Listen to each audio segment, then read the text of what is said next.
my love of home, where I in childhood used to play, and where the old folks rest. Must be to me where'er I be, the dearest and the best.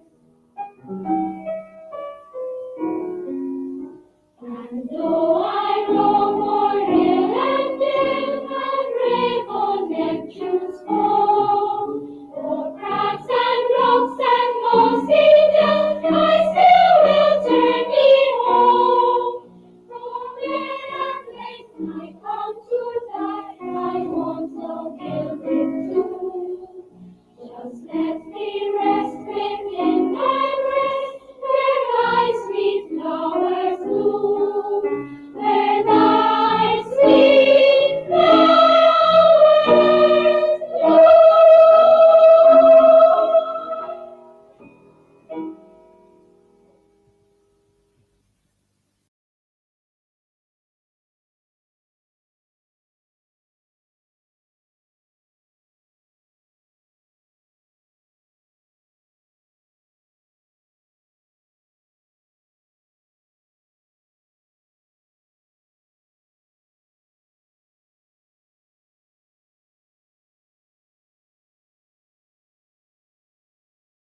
streets of birth to Corinth's lost sons. Her children pledge each faithful heart to guard Guyana's lands, to find the shock of rude invaders who violate our earth, to cherish and defend forever the slave that gave them birth. We forge a nation's mighty soul, construct a nation's queen. Freedom our everlasting goal, courage and truth our aim. Unyielding in our quest for peace, like ancient heroes brave, to strive and never cease, with strength beyond the slave. Guyana climbed the glorious verge to fame prosperity, joining the universal search for worldwide community. Your people was surrender breathe, they knew our quality, with one forever changing great nation's unity.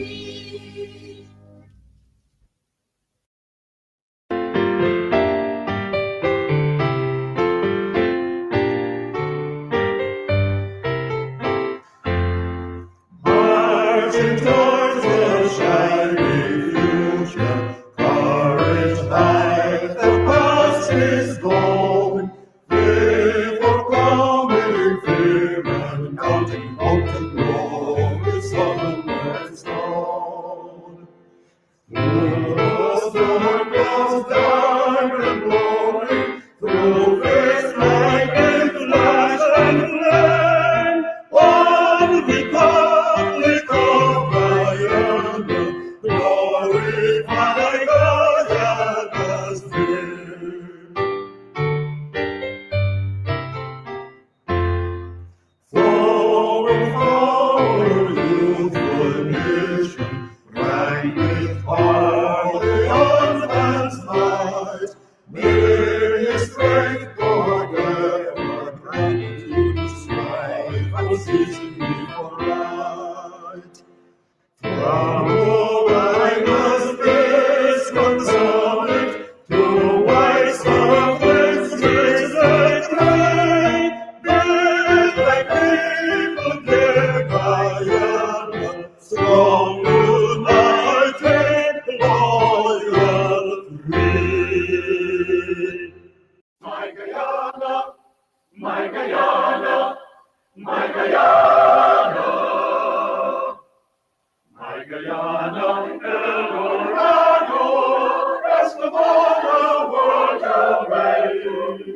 In my heart within I wander, memory enshrined me. All my hopes and aspirations, all my longings only tie everlasting bonds around us as the fleeting years roll by.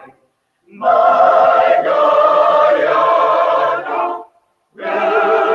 Eldorado, my Guyana, times unfolding and for my destiny, to redeeming lasting splendor for years and lost glory, and the dawning of thy glory, for the long, long night is past. Oh, arise triumphant, glorious, from the ashes of the past. Oh, arise triumphant, glorious, from the ashes of the past.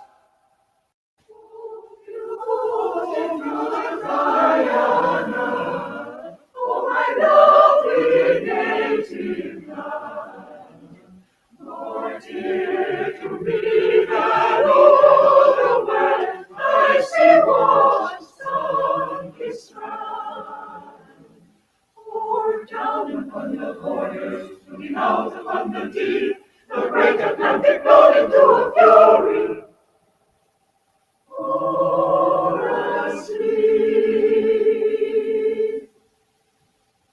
at morn, at noon, or entering the crimson sunset's glow, I love thee, I love thee, I love thee.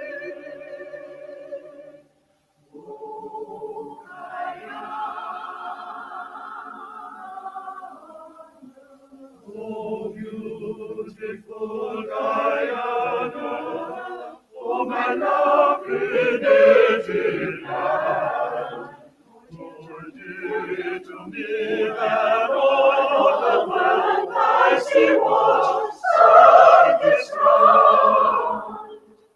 Pour down upon the border, pouring out upon the deep, the great Atlantic flowed into a fury, flowed into a fury.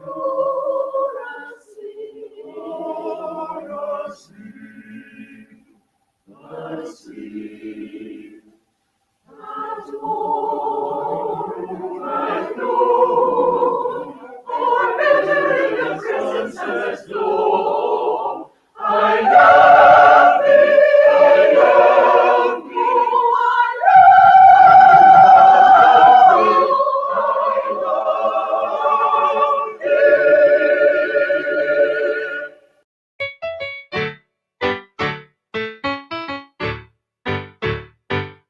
Guyana, I want to serve my country. Guyana, beautiful, happy, and free. Guyana, let's cooperate with our government to help develop Guyana the free. Together, my comrades, we will build a brand new Guyana, a country where all are equal opportunity. So let us begin now to show loyalty to Guyana by showing love and respect for all that it means. My brothers, my sisters, we will live and die here together. On to one people, one nation, one destiny. For harmonious living, cooperation will be forever. In work and play as we live as strong Guyanese. Guyana, I want to serve my country. Guyana, beautiful, happy, and free. Guyana, let's cooperate with our government to help develop Guyana the free. Well, it's time we settle all the racials in the interior. Our natural resources are there in great quantity. And we will do farming and establish towns by the border. With global food so we could fill all Guyanese. My greatest desire is to serve my country, Guyana, and sincerely help Guyana to move along. Our government asks us, and we study hard and we learn the things that will help Guyana to be strong. Guyana, I want to serve my country. Guyana, beautiful, happy, and free. Guyana, let's cooperate with our government to help develop Guyana the free. To help develop Guyana the free.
Hey, morning, every morning. Are you morning? Welcome to another program of Guyanese Morning Time.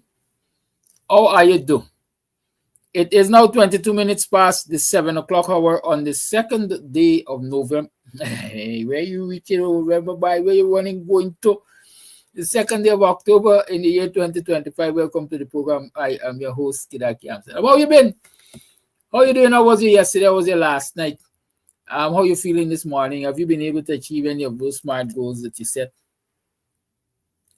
Oh, when I with you. Yes. How was it yesterday? How was it last night? What were you able to achieve? Have you been able to achieve them smart goals? Y'all talk to me. What are your plans for today? What do you expect to achieve in the course of today? Tomorrow, the weekend has started, you know. And what are your weekend plans? Your plan for the weekend? Y'all talk to me. I need to know. It is just the second day of October, like I said. Let me start with a little music, man. It's Thursday. Yesterday, somebody was anxious to have Mr. Jordan on. They were asking if Mr. Jordan wasn't supposed to be on yesterday and so on. I'm all in confusion. But Mr. Jordan is going to be on this morning.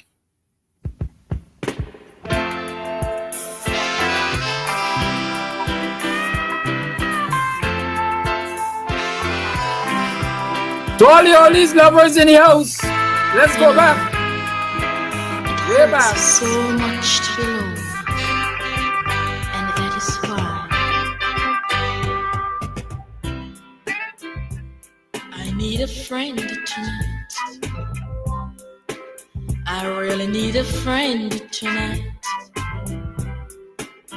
Someone to keep my company. Which one of y'all want to task? He must be strong and good,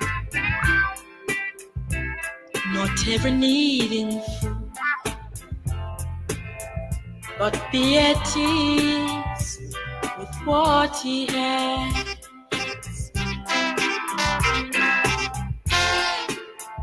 It hurts so much to be alone.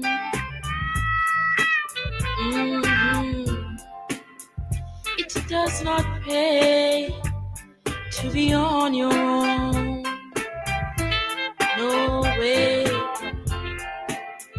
I used to think that it was nice to be alone, but I found out it just does not work. And that is why I want a man to hold and squeeze me tight and make me the woman in his life.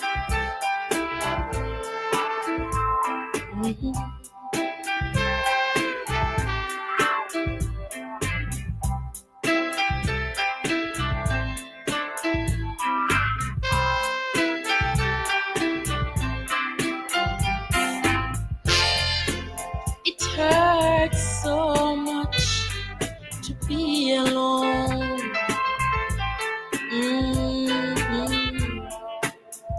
It does not pay to be on your own.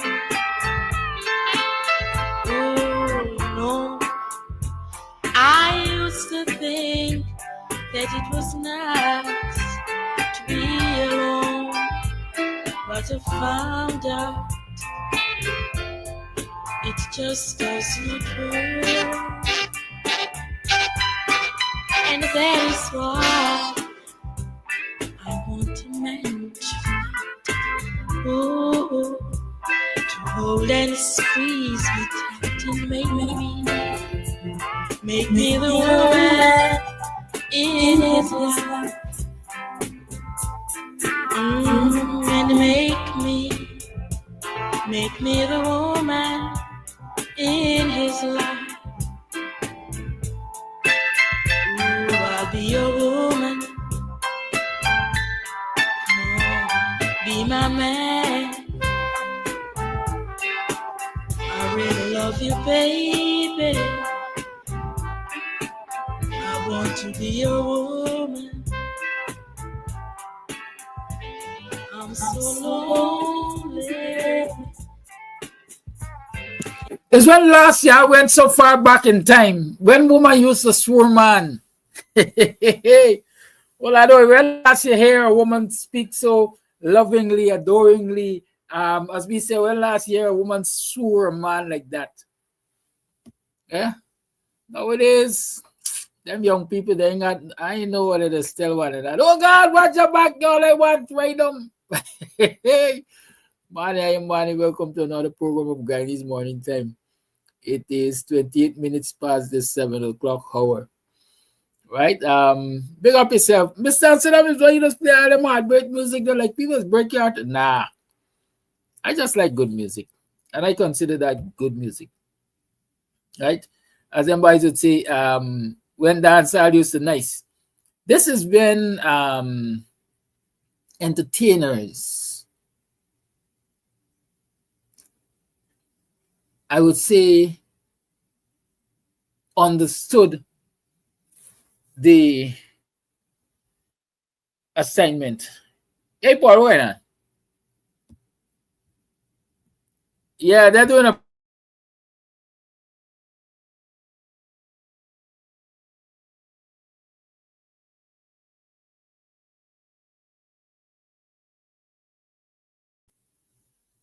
yeah.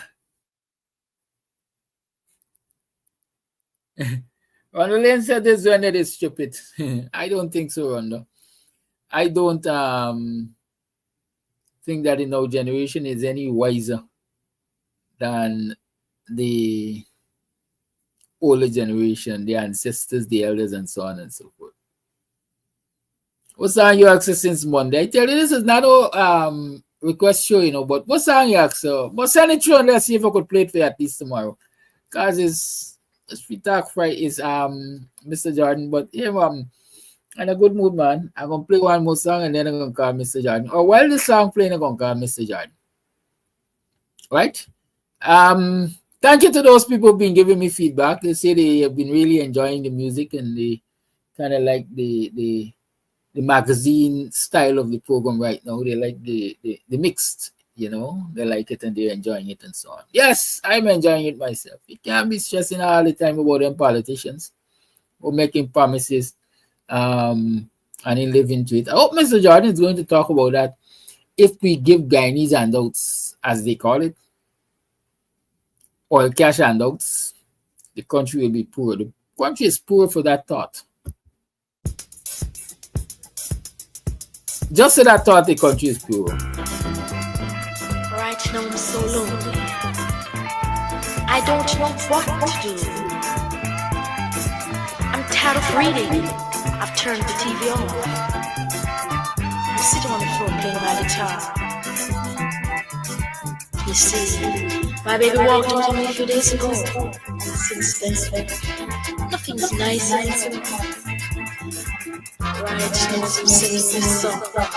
Believe it or not, the tears are rolling over my cheeks. Right now I'm wondering. Oh, yes. Come down to Club Twilight tonight for some good oldies vibes. Yeah, come down. Let's hang out a bit at Club Twilight tonight. Yeah, the bar is going to be open and, you know, let's have some fun. If you want to sing your own tune, sing your own tune. If you want to listen to some good oldies, listen to some good oldies. But regardless of what you do, come down to Club Twilight, man. Let's relax. I'm wondering, what does life got in store for me?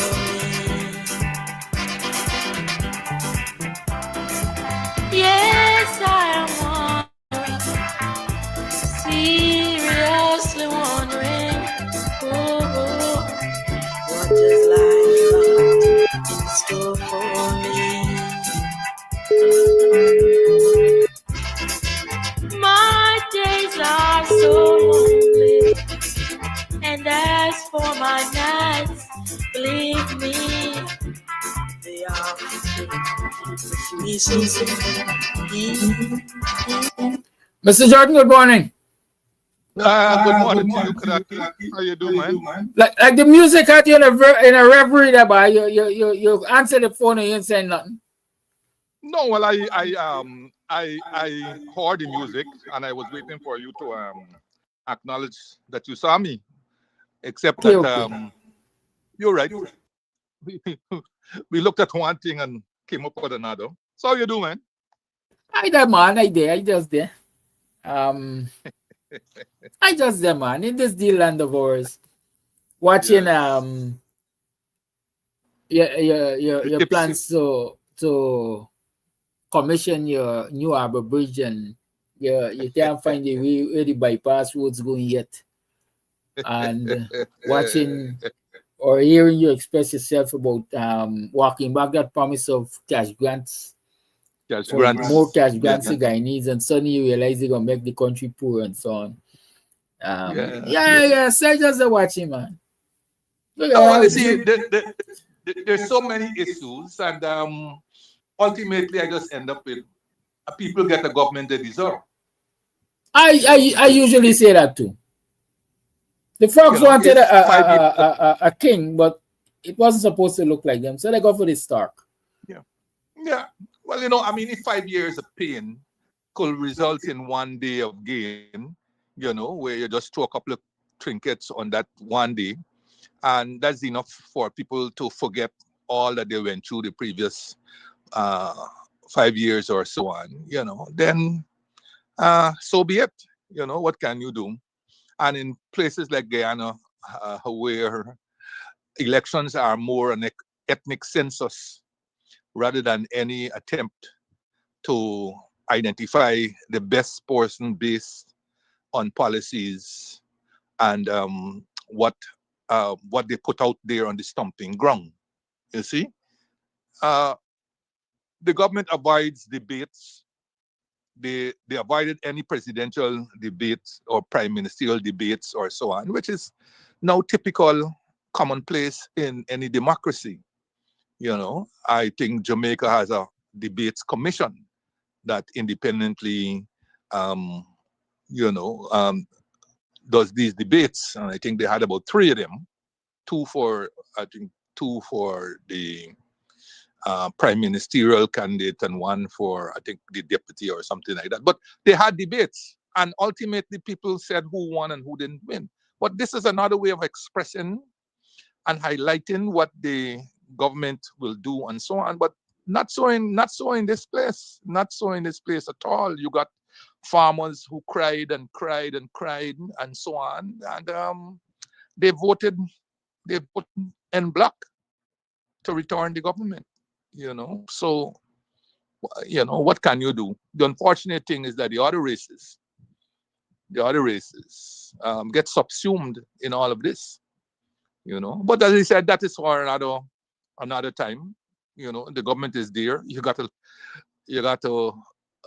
be with them for another 5 years almost. And like the people have torn the Jamaican song into five more years on them. 5 more years on them. So we just got to brace for it. We just got to brace for it. But anyway, man, it's thankful Thursday. The sun is shining, and no amount of lamentation is going to make it any any better. And as I said, we always got to be thankful that we make it to another Thursday, because lots of people during that time didn't make it. So we just have to be thankful there. Uh, the big, of course, notwithstanding all what we said, so I think the topical news is this business about when Parliament is going to be convened. You know, and if at 33, when they had 33 seats, they didn't give an inch, why anybody thinks that now that they get 36, they will give you a yard? I don't know why. I recall on this program, I think it was last week or the week before, but certainly some mention was made of it last week, that we had to like fight tooth and nail to get the government to dissolve the 12th parliament after they would have sprung on the country the date for the elections while Ali was giving the independence speech on May 26. It is on May 26 that he announced that the elections will be held on September 4th. But at that time, he did not proceed to indicate that given that date, Parliament will be dissolved by X date. This is unlike what has happened in the past with previous presidents. The last being President Granger, when he announced that elections would have been held on March, I think it was the 2nd or something like that, the first Monday in March. At the same time, he said the Parliament will be dissolved on December, I think 30th or 31st. He made that announcement. But no, not this government. They announced the date as September the 1st, but refused to tell you when Parliament will be dissolved. In fact, having announced the date, they proceeded now to go to the very Parliament to pass supplementary and also to receive reports and also, I think, also to pass a law. All of that while you announce the date for election. From the time you announce the date for election, that Parliament is a dead duck Parliament. Dead duck, sitting duck, dead duck. But instead, they are rewriting even the thinking of the framers of the Constitution and international norms and so on. So the Parliament has been held. Sorry, the elections have been held. And for whatever it's worth, the results have been declared. A president has been sworn in. He has subsequently sworn in his bloated cabinet. They have started working. But hanging in the balance is the third part of government, the legislature.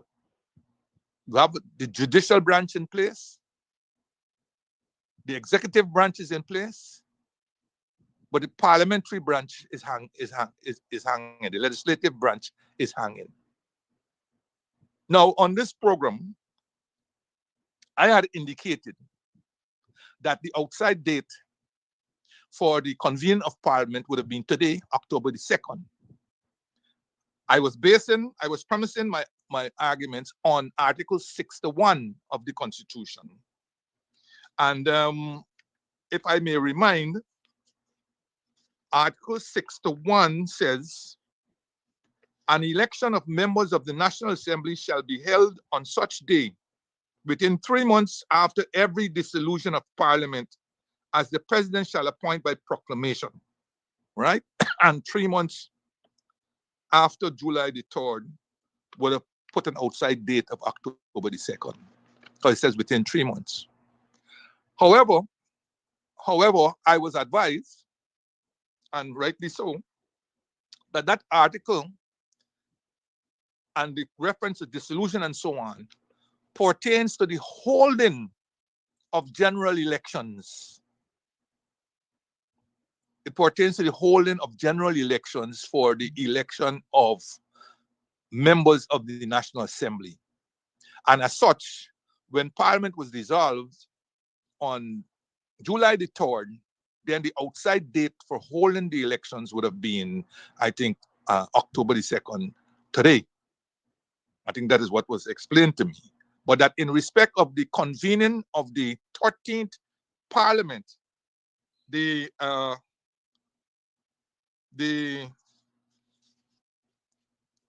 correct article to reference is Article 69. Article 69 of the Constitution. And let me see if Article 69, yes, Article 69(1) of the Constitution. Just bear with me, let me see if I can find Article 69. Let Yes, yes, yes, yes, yes. Article 69.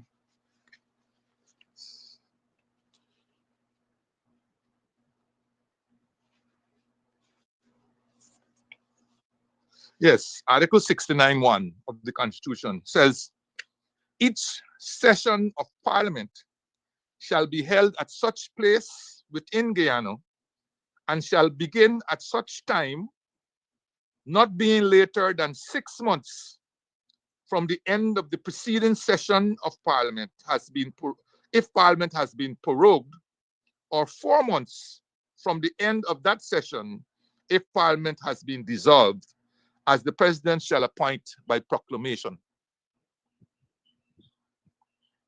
So this being the case, then the outside date for convening Parliament is November the 2nd and not October the 2nd, based on this article.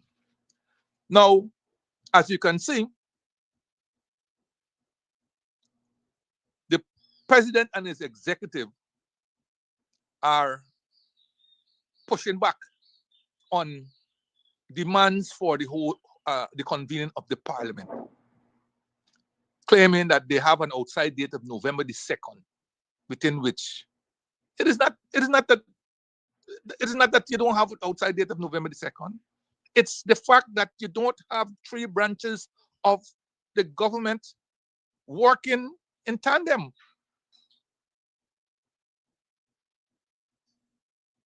Jamaica had the elections after us. They have their legislature going. We call ourselves a democracy. When only two branches, and there's no state of emergency, there's no anything in Guyana. But there's no urgency. There's no urgency to convene this third branch of Parliament. And you have to ask the question, why? Why is the government holding out? Why is the government holding out on not convening the Parliament? Especially since there are so many matters of import to be discussed. Why? I've seen all kinds of different reasons being put together, or they're delaying it to the last because they don't want Ashwin to become leader of opposition, or they don't want to deal with us. And these are, these are petty matters as far as I'm concerned. Petty matters. And the government ought to be worried that it is going along its merry way without that third branch of the government in play. But then again, they have never really been serious about Parliament. They use Parliament at their convenience. Whenever they go to Parliament, whenever they want to extract monies, they go to Parliament when they want to pass a law. They are in control of the Parliamentary Management Committee. They determine when Parliament meets and when it doesn't, and so on. So they're in this constitutional reform that we're talking about, there are a lot of things that we need to change if we want to hold ourselves out as part of the democratic family. Because democracy, especially in challenged countries like Guyana, should not just mean holding of elections.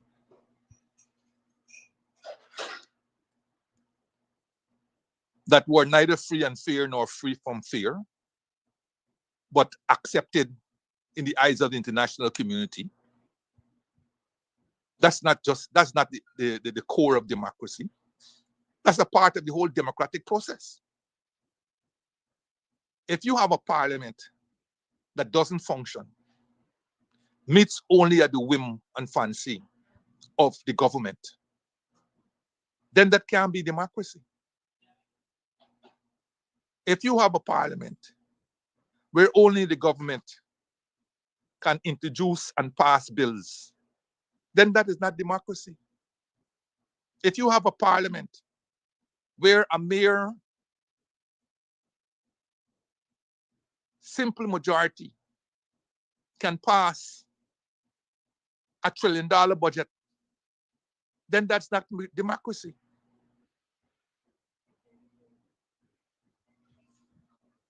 So we have to pay serious attention in this reform of the Constitution, because a lot of things are not right, and they don't help out in the consolidation of a democratic Guyana. It is during, I think, last week, with the handing over of the general report, and I will come back to that, that we learned that the clerk is ready, the clerk of the National Assembly is ready to go at any minute once the proclamation by the president is made. But when asked whether Parliament will return to its breakdown premises, because as you well know, Parliament since 2020 has been held at the Artichon Convention Center, the clerk says that that was above his pay grade, meaning that it was not his decision to make. It was the government who had to make decision. You have in place in Brigham the seat of Parliament,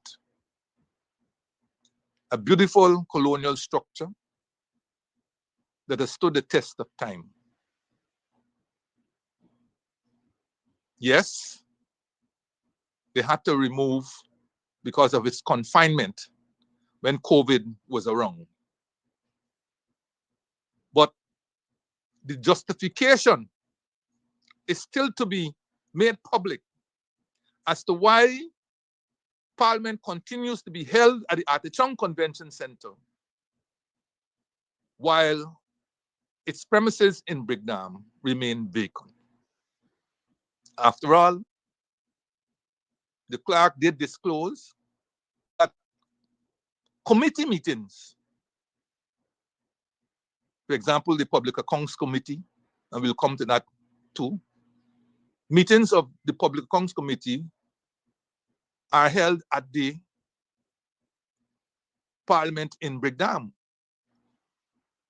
So what exactly is holding back regular sessions of Parliament from being held in its rightful place, which is in Brigham?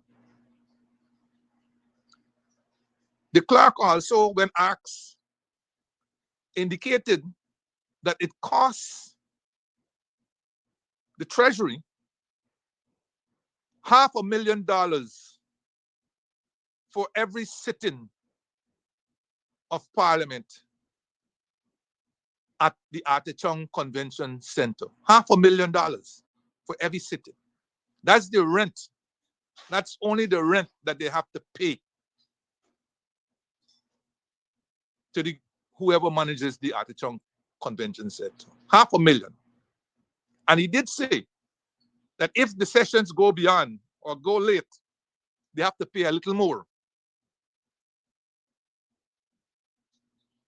Now, my records, which coincide with the records of the Parliament, says that in 2020, there were 15 sittings of Parliament. So that would have cost the Treasury $7.5 million minimum in terms of rent, to rent the Artichon Convention Center. In 2021, there were 19 sittings of Parliament,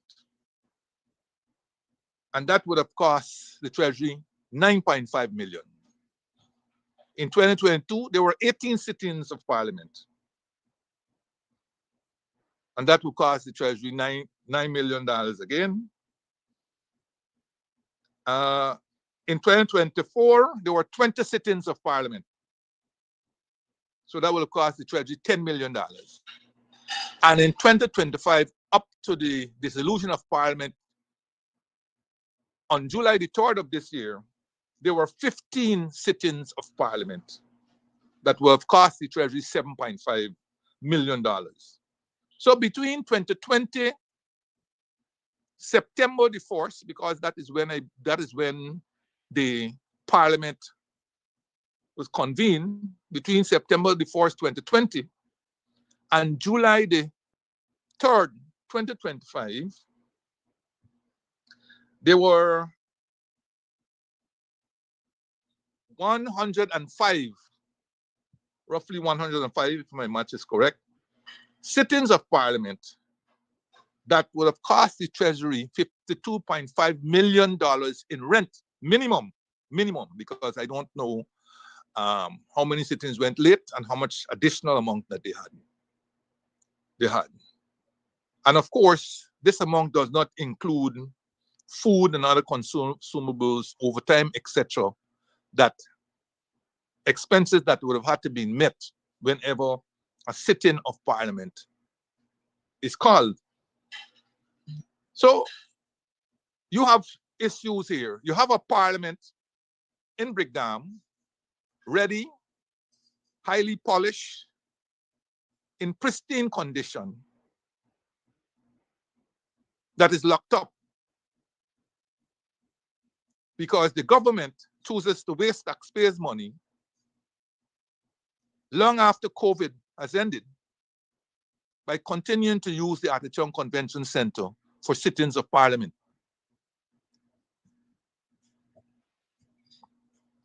It is this same government that has just rebranded the Ministry of the Public Service as Ministry of Public Service, Government Efficiency and Implementation.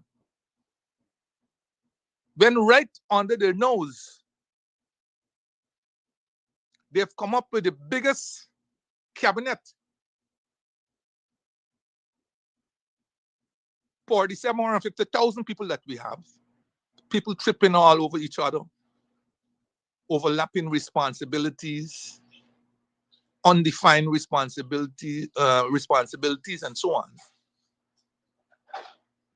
It is the same government that has rebranded the Ministry of the Public Service as Ministry of Public Service, Government Efficiency and Implementation, that is wasting money, continuing to rent the Atchison Convention Center,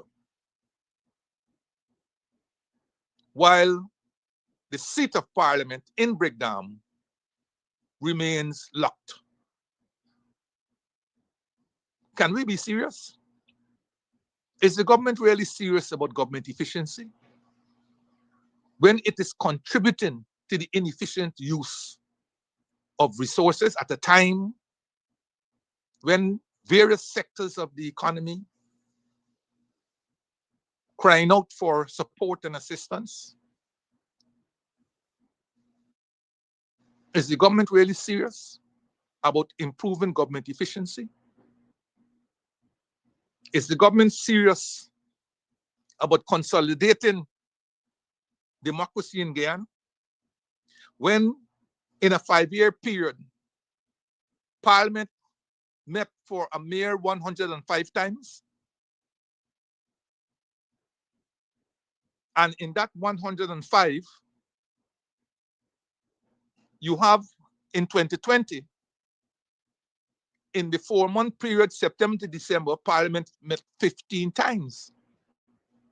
In 2025, in the roughly 6-month period, January to June, Parliament met 15 times.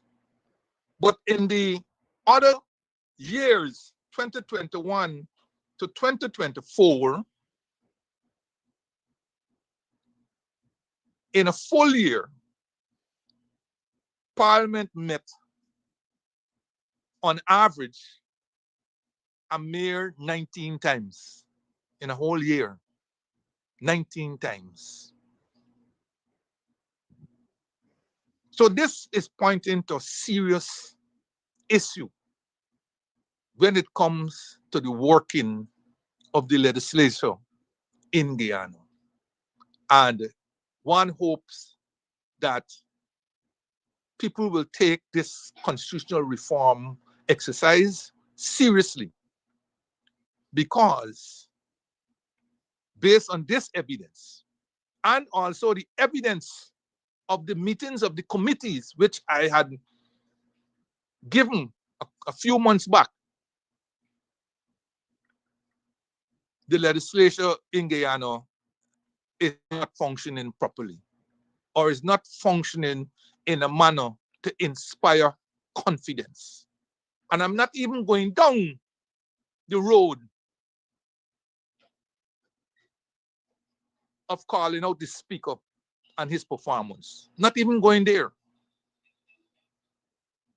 But it goes to show a lot of work will have to be done by the incoming opposition to get Parliament to mean something in the context of the work that has to be done and keeping government in check. Because in the last Parliament, the government was like a runaway train, notwithstanding the fact that the overall opposition had 32 seats and the government was governing on a nice edge, 33 seats, but still was able to show that 33 was equal to 100. But this is not about their performance. I hope they will do the introspection, which we're still looking for. And the opposition will become a robust opposition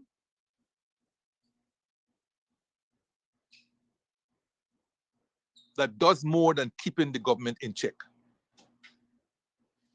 But we will see where that is concerned. So last week, the Auditor General handed over his report to the former Speaker, Manzoor Nadir. Now this whole event caused a bit of stir in certain circles. Why? Because the picture in the media and so on, it was shown there that where the Auditor General was handing his report to former Speaker Manzoor Nadir, with the clerk in the background and so on, and everybody questioned, since when, why was this exercise needed? Shouldn't the report waited? Should the Auditor General have waited to hand over his report to the incoming Speaker? What was the haste? What was the haste in trying to hand over the Speaker and hand over his report to the former Speaker? Well, for one,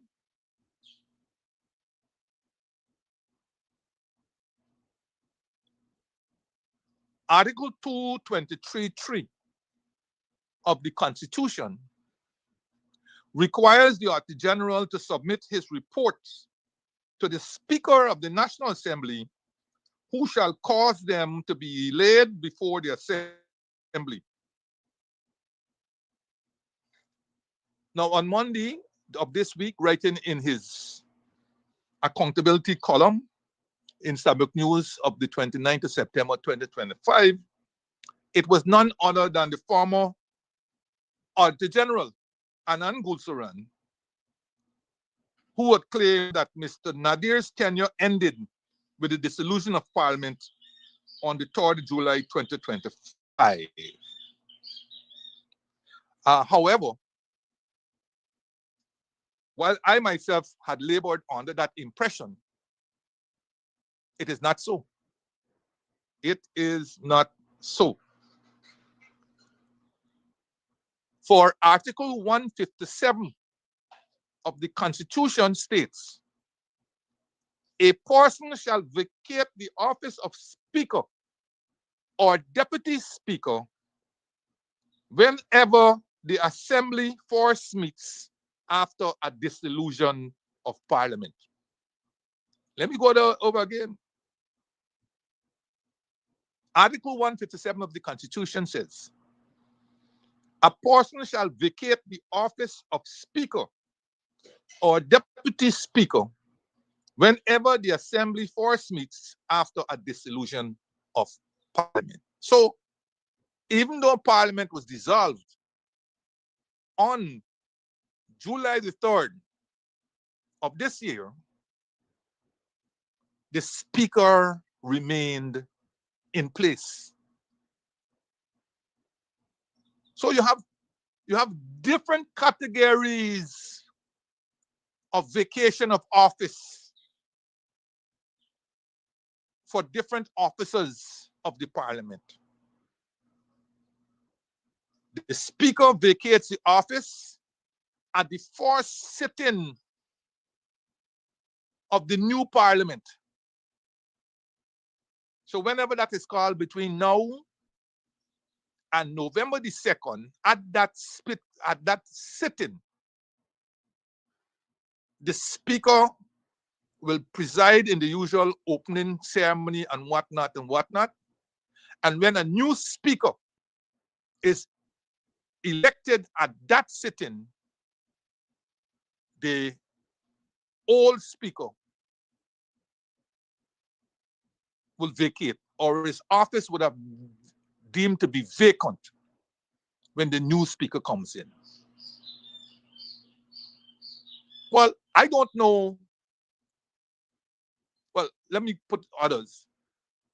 At the dissolution, all other members of Parliament, with the exception of ministers and the leader of opposition, who I shall talk about just now, their offices become vacant at dissolution. So all non-ministers, what we call ordinary members of Parliament, all non-ministers, and any parliamentary secretary, their office become vacant at the dissolution of the Parliament, and they do not get paid. They get paid up to the time of the dissolution, but thereafter they don't get paid. The Speaker is being paid until the day of the convening of the 13th Parliament, because he remains in place. I'm not sure what was the thinking here to allow the Speaker to be continuing getting emoluments as high as they are, while doing nothing really, because he's not doing anything. There's no Parliament in place and so on. He doesn't have to be consulted on anything, unlike the leader of the opposition, which I will come to just now. So what is the purpose of paying the Speaker post the dissolution of the Parliament until the new Parliament convenes? I don't know what is the thinking behind that, but that's a waste of money. Again, this government efficiency and implementation, these are issues that you got to look at. I know it can't be changed overnight because it's in the Constitution, and to amend the Constitution requires, different majorities. But these are areas to be looked at in the reform context of the Constitution. Why continue paying a Speaker after the dissolution of Parliament when the Speaker doesn't have to be consulted on anything in relation to the running of the country after the dissolution of a Parliament? I rather suspect when that was put into the Constitution, it was designed for a specific individual in mind. And that's the problem. When you're trying to create laws and supreme laws for the purpose of an individual rather than what is in the best interest of the country. So that's another one for the Constitutional Reform Commission. So indeed, it was appropriate for the General to present his report. It might have been appropriate. But what about the haste? What about the haste? What difference did it make whether the Auditor General presented his report to the old Speaker, who for all intents and purposes is a ceremonial, if that at all, position that he's holding at the moment? What was the intent? Was there an emergency that made the Auditor General want to just go and present his report there? Why couldn't he have waited when the new Speaker was put in place, whenever the President sees it fit to issue the proclamation for the new Parliament? Why couldn't he wait at that time to present his report? It wouldn't make a difference. What difference does a day make in terms of the presentation of the Auditor General's report? But seemingly, it would seem, he did that so that he could preen and crow about meeting a deadline.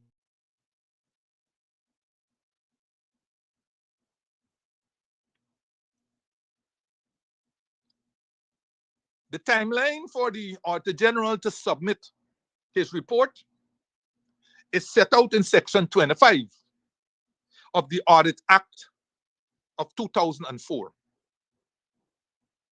And in that act, it says our general report should be presented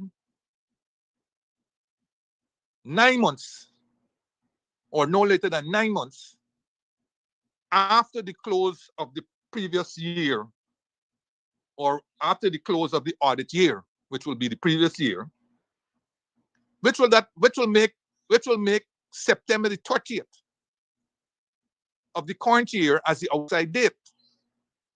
So the Auditor General's report for 2024, for the audit of the year 2024, should be presented according to Section 25 of the Audit Act of 2004, no later than September 30th of 2025.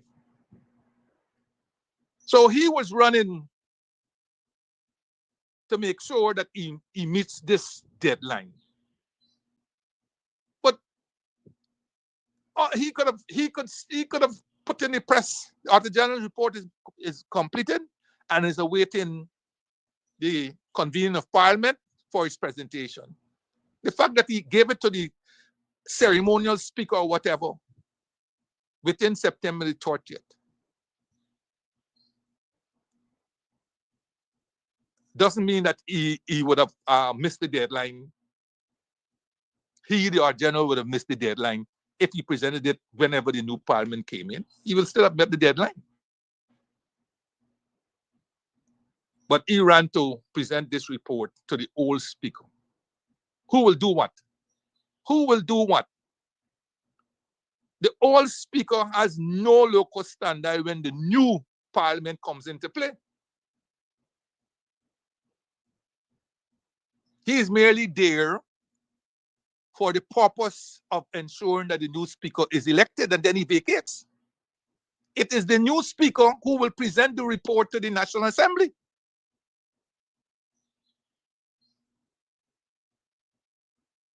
So we can't see why he run in there to say, oh, I met the September 30th deadline of presenting the report to the Speaker. Because in the Article 223, it is the Speaker of the National Assembly who will lay the report. And no business can take place when the Parliament now convenes. No business of laying any document and so on can take place, because the first order of business when the Parliament convenes after dissolution is the election of a Speaker.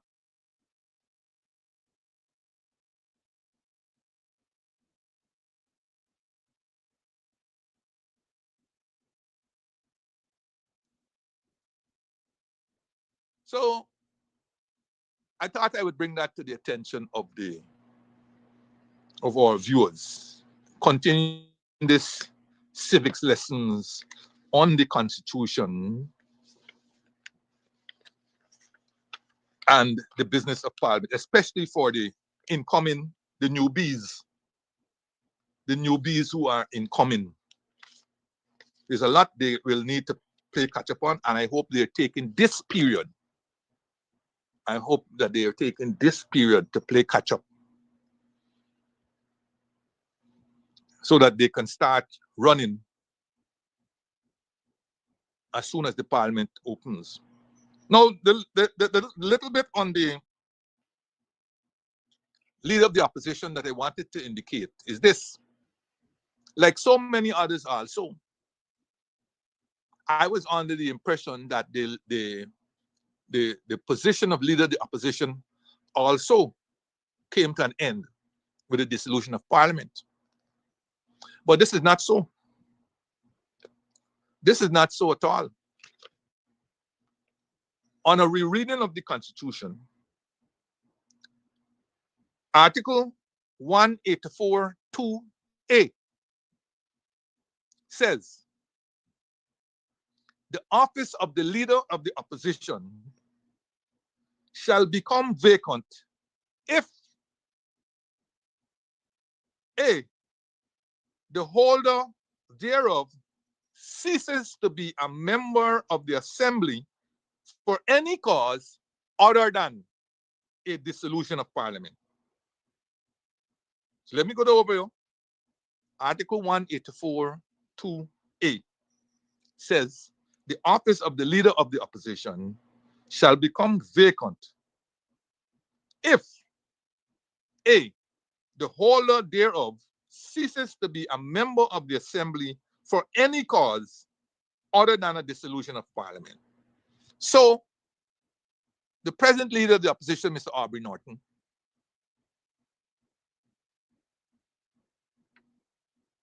he ceased to be a member of the National Assembly at the time of the dissolution of Parliament. And so, he remains, according to this article, the leader of the opposition until a new leader of the opposition is elected. So like the speaker,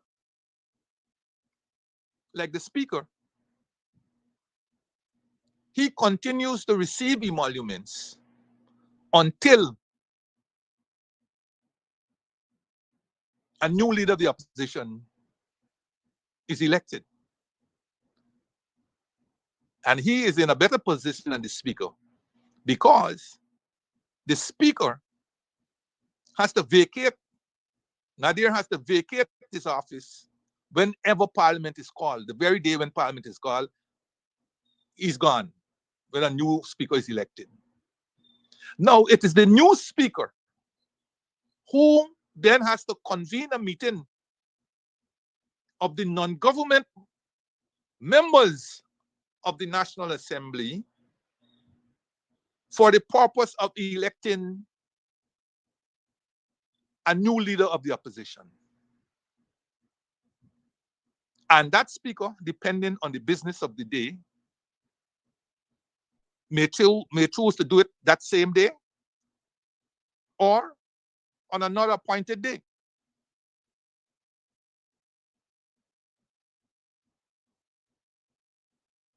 Which means that RB continues to get paid until the new opposition leader is in place. Now, unlike the speaker, who, according to this article, still remains after the Parliament has dissolved, and whose role is questionable during that period between dissolution and convening of the new Parliament, the leader of the opposition is in a different light because the business of government does not shut down when a Parliament shut down. The operations of government must continue, albeit in a different light, different role. caretaker mode, so to speak, even though that caretaker itself is largely undefined in our constitutional setting. But the government must continue. And a leader of opposition must be in place because there are things in the Constitution that requires consultation between the president and the leader of the opposition. And should an emergency arise anyhow, the leader of the opposition has to be consulted in certain cases and certain instances. In the caretaker mode, there may be reduced instances for consultation, but there are still instances when the leader of the opposition will have to be consulted. So I could understand why the position of the leader of opposition has to be in place. Why the position of the leader of opposition has to be in place. Unlike the situation that obtains with the speaker.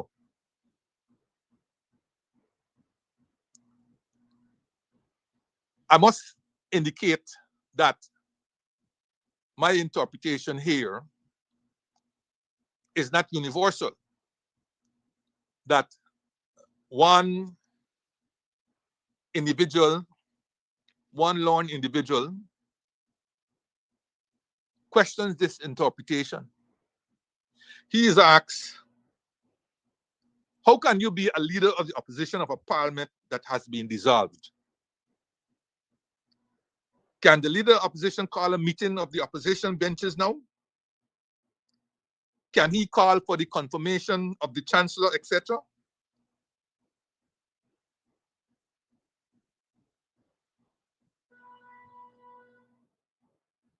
The Lou can't do these things. But are these things of such import? Are these things import that they can't wait the election of the new leader of the opposition? I don't feel that learned individual has looked at this thing in its widest sense that I have been trying to put out here. But like I said, the arguments aren't going to finish with my 2 cents that I have given here.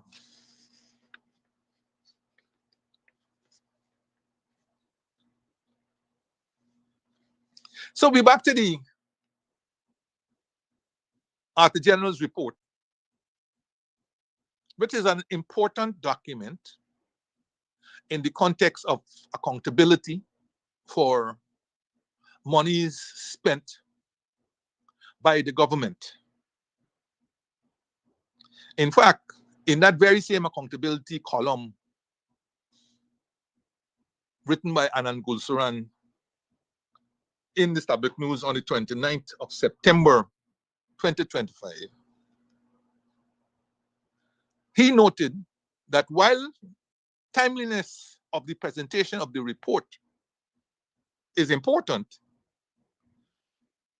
it should not be at the expense of a rigorous and comprehensive review of government programs and activities based on a detailed risk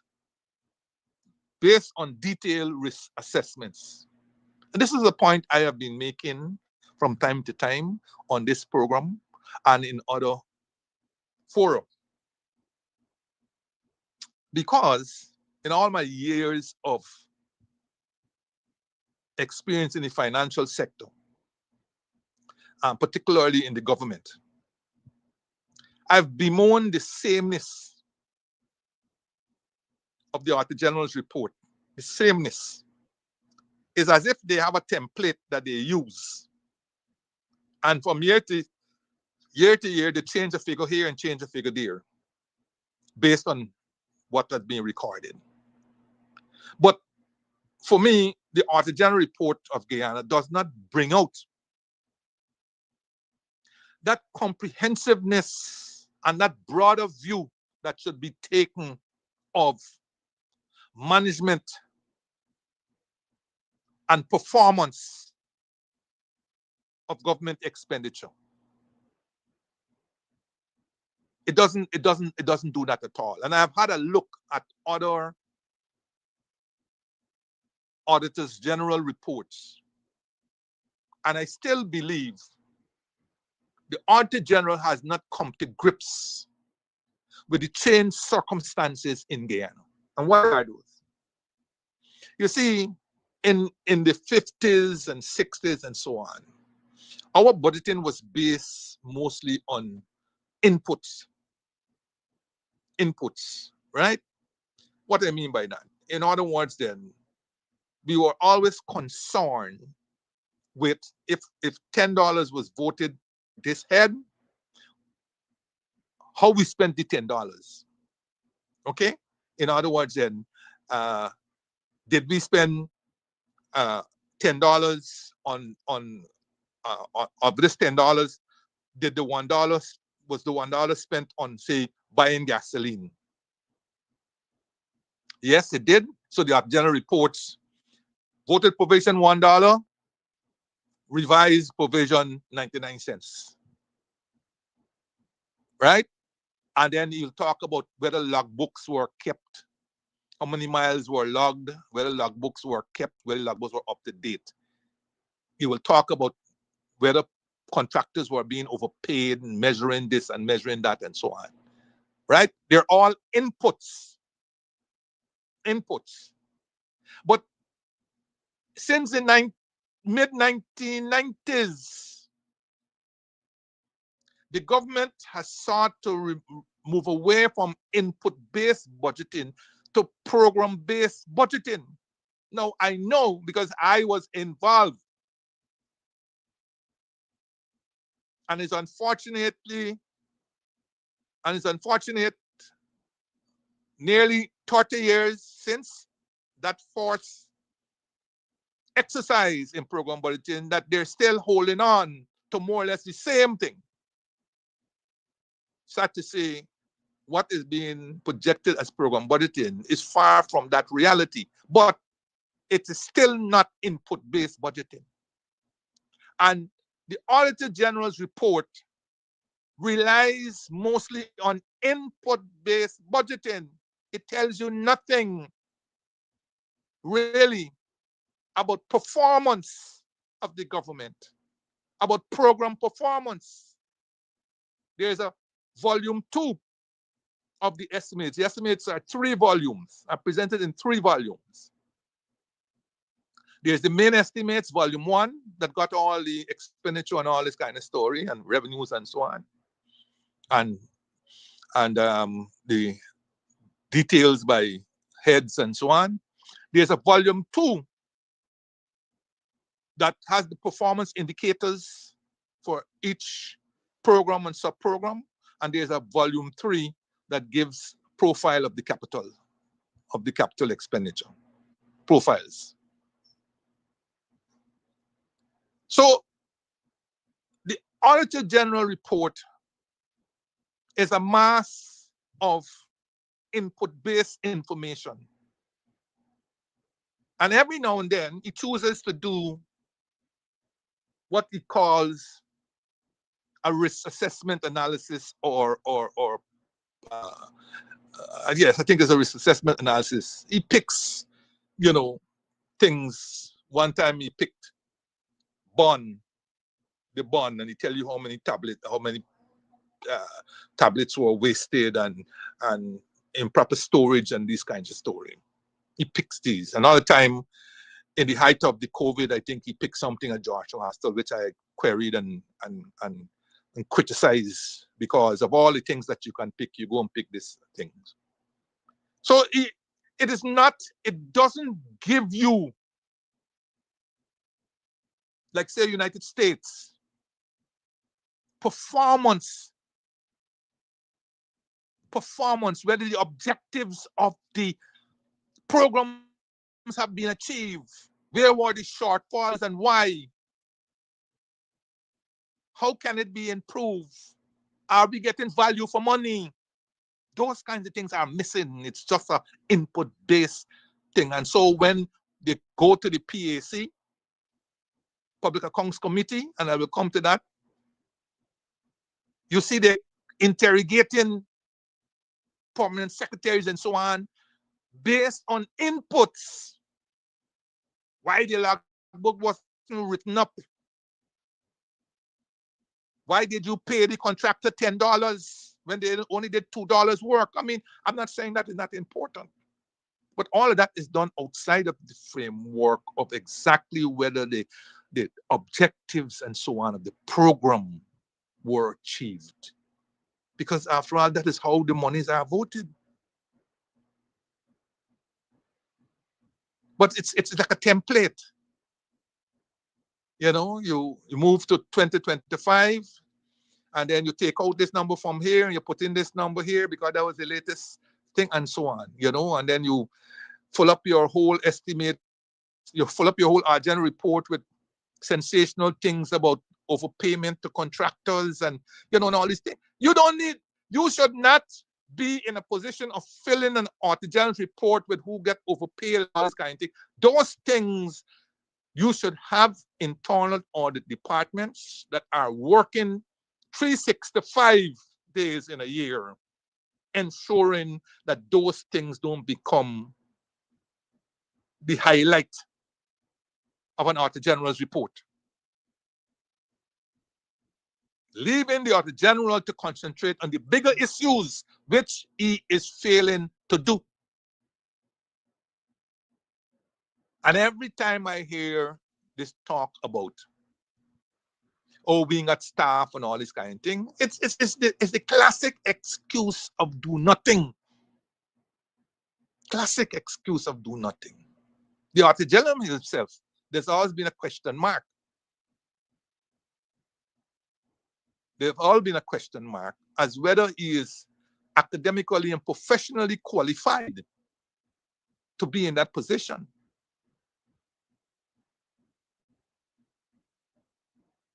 But that's another story. He's been there now for so many years. And if the Constitution is to be, or the Audit Act is to be recognized, I think this is perhaps his last year in that position, having attained the age of 68, which is the, I think is the age the Auditor General. But so that is an issue. So you run into present a report on time. But what really is in this report? What is the substance of this report? And again, I would think that a relook at how the audit of government expenditure is done, especially now, you know, it's not them 100 and something billion dollar budgets that you're talking about. You're talking $1 trillion budget. And a lot is escaping the attention of the Auditor General when he continues with these input-based assessments of spending, you know, that are highlighted by these, you know, over expenditure. You could see it. The first thing that people run to when they're highlighting the General's report is these over expenditure, or the over expenditure, we're calling contractors getting more money than they should, and so on. I'm not saying, again, as I said, I'm not saying that is not important. What I'm saying that should not be a highlight. And there are ways of cutting down and cutting out that, rather than waiting at the end of the year to highlight that in a report.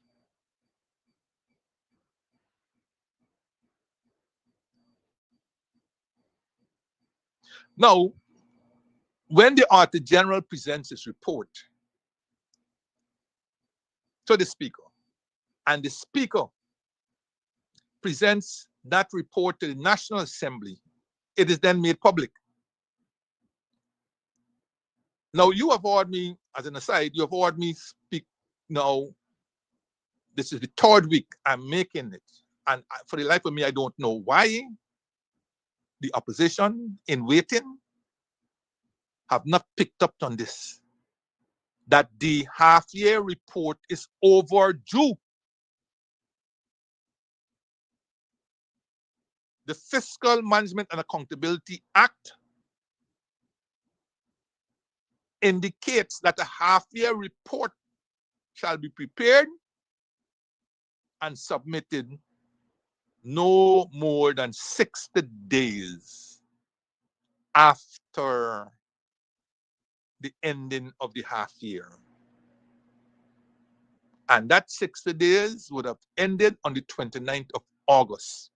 We are now into October, and we don't have a half-year report. We don't have an half-year. We don't have a parliament. We don't have a half-year report, and there are serious developments in the economy. I'm sure if we have time, we will talk about one of them, where the president himself is so concerned that he ran out on a Facebook Live with the foreign exchange issue. We've been talking about the foreign exchange issue here, and I hope we can get a little chance to talk about it a bit more. But there's no half-year report. And the opposition waiting is silent. I have been running with this issue. I seem to be a lone wolf where this is concerned. Or maybe it's only me who sees the importance of this report.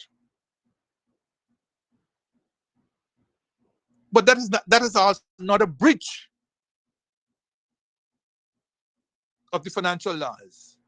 The fact that we have not seen the half-year report.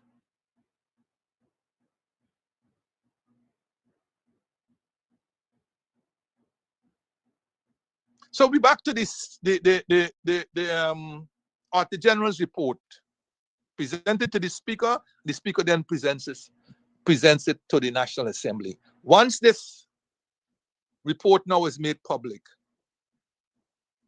it is for the Public Accounts Committee. It is for the Public Accounts Committee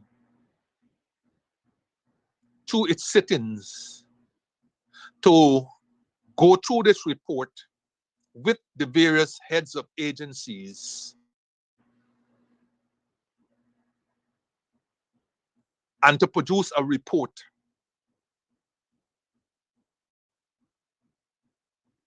on its findings. According to Gulsuran, with the tabling of the 2024 audited public accounts, the Public Accounts Committee will now be 6 years in arrears in its examination of and reporting on these accounts. The last report having been issued for the years 2017 to 2018. That's the last PAC report that has been issued. And that would have been issued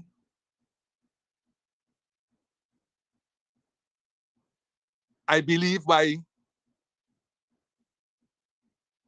Mohammed Orphan Ali, who was the chairman of the Public Accounts Committee at that time, because even though the government retains a majority, it is the opposition who holds the chairmanship of the Public Accounts Committee. And at that time, since the coalition government was in power, it would have been the PPP who would have held the chairmanship. And if I'm not, if my memory serves me well, it would have been Ali, who's now president, who would have headed that PAC. So his would have been the last report that would have been presented in relation to the 2017-2018 examination of accounts. So you will have now 2019 and then 2020, 2019, 2020, 21, 22, 23, 24, right? All those years are still to be examined. and the report compiled.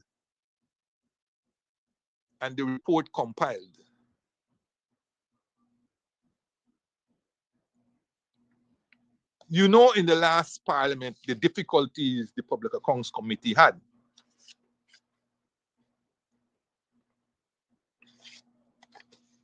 Initially, the committee was chaired by David Patterson.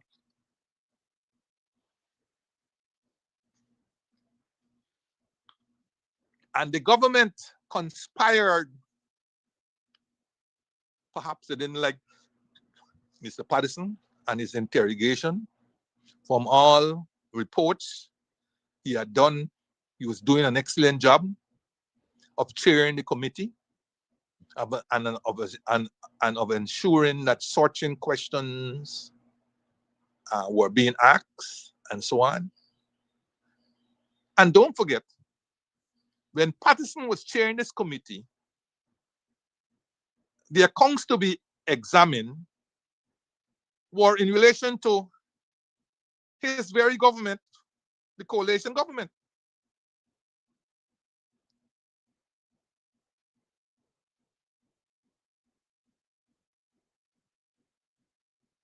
But all kinds of machinations, the existing government were done to ensure that the opposition, led PAC, were not going to be in a position to start examination of accounts under their stewardship that would have begun in the latter half of 2020.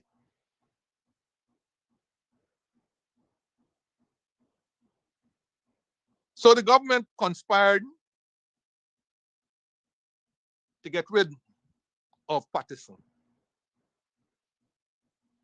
And in his place came Jermaine Figueroa.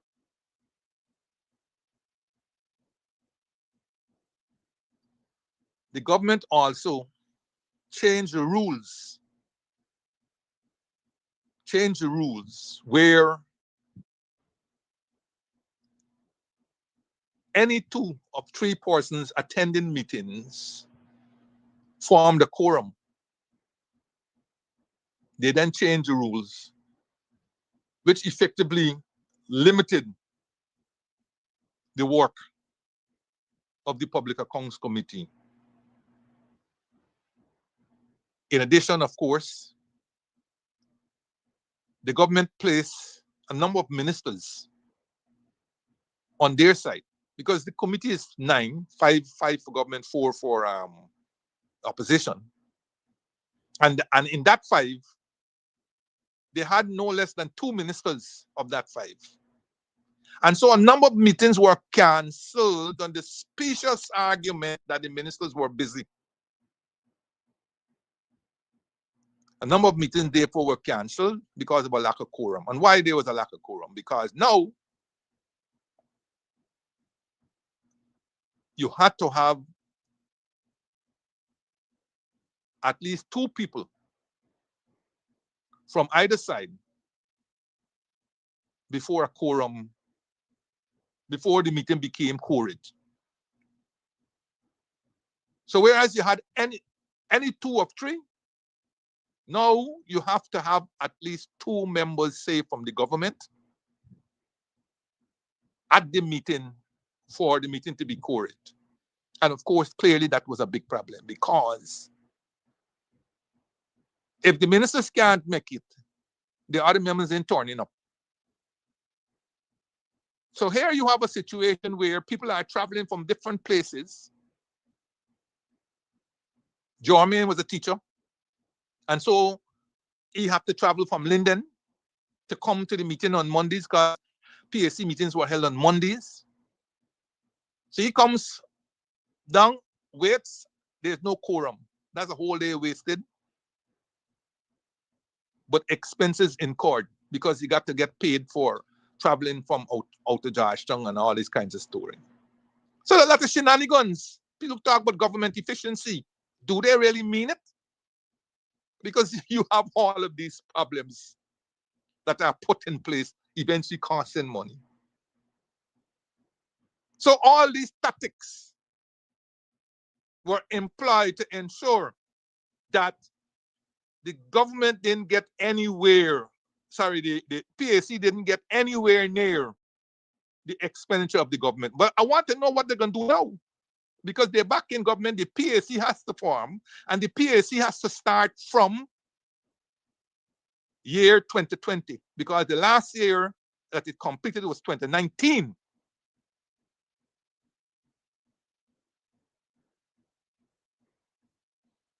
And before we could talk about the recomposition of the Public Accounts Committee to start year 2020, we have to talk about Jorman Figueroa, because he has to compile his report on the examination of the accounts for which both himself and David Patterson chaired and examined. He has to compile his report, because his report is important, as I just said, for presentation to the National Assembly and to the government.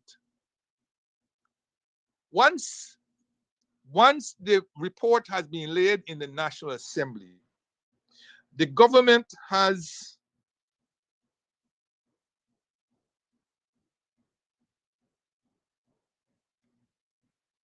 The government has 90 days within which to table what is called a Treasury Memorandum. So the government has 90 days within which to table a Treasury Memorandum to the National Assembly. What's the Treasury Memorandum? The Treasury Memorandum is a document that sets out the actions that the government will take to remedy the various deficiencies that have been identified in the report of the Public Accounts Committee. Right? And I was involved in the very first Treasury Memorandum that was produced.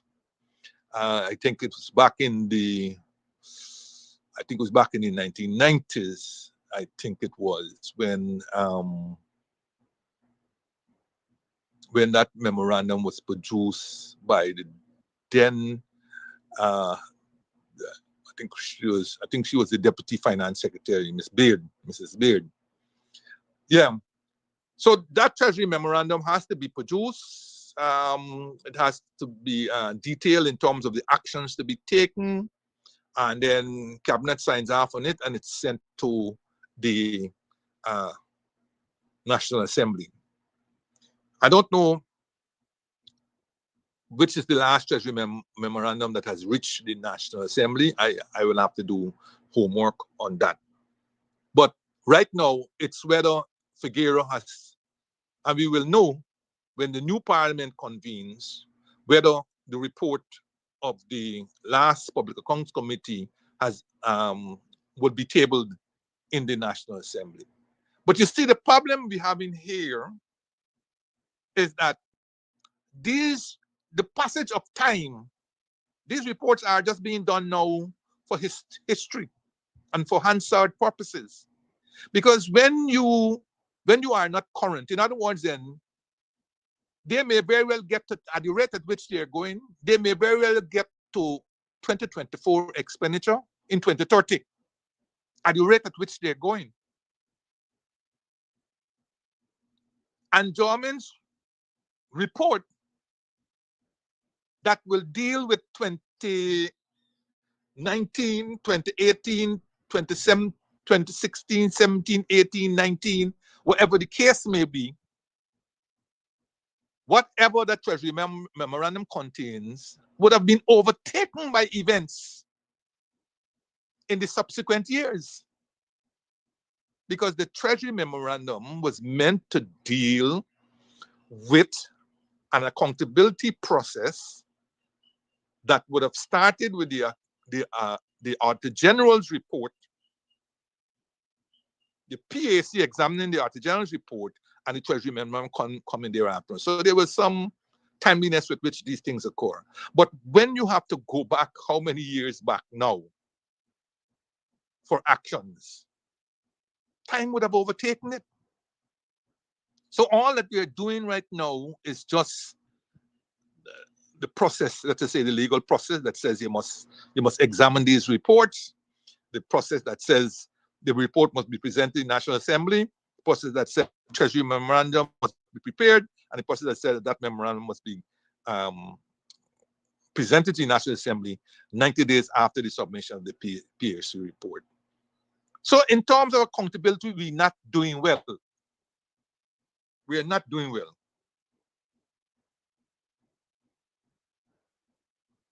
We're not doing well.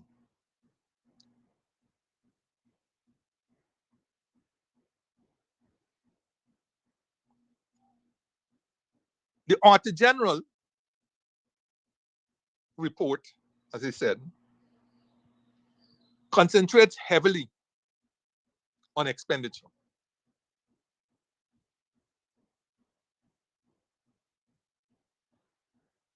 Concentrates heavily on expenditure. And based on some comments that Ganesh Maipal had made last week, Thursday, when the report was being handed over, it would seem as if the PAC, the Public Accounts Committee, is hamstrung in its examination of all the expenditure that is taking place in the government, because he claimed that in terms of the constitutional agencies, none of them appeared before the Public Accounts Committee for their spending to be scrutinized. Now, I don't know on what basis. I do not know on what basis constitutional agencies are exempting themselves from being scrutinized by the Public Accounts Committee. I don't know on what basis. Now, as I said before sometime, but I can repeat here, there are two categories, broad categories of expenditure.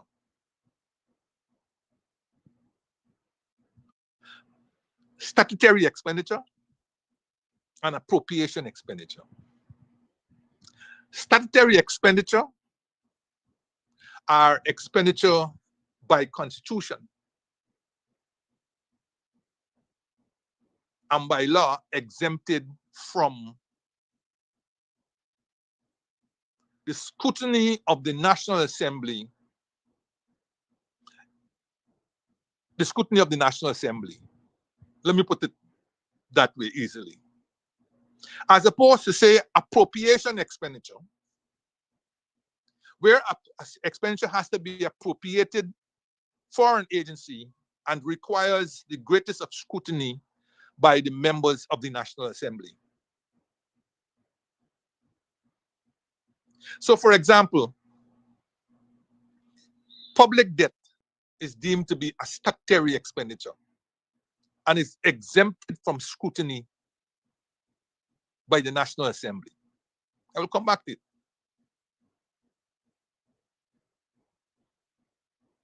The salaries of judges and Auditor General and some other constitutional agencies are statutory expenditure that are exempted from scrutiny by the National Assembly. And there are constitutional agencies like the Supreme Court and the Auditor General's Office and other agencies whose expenditure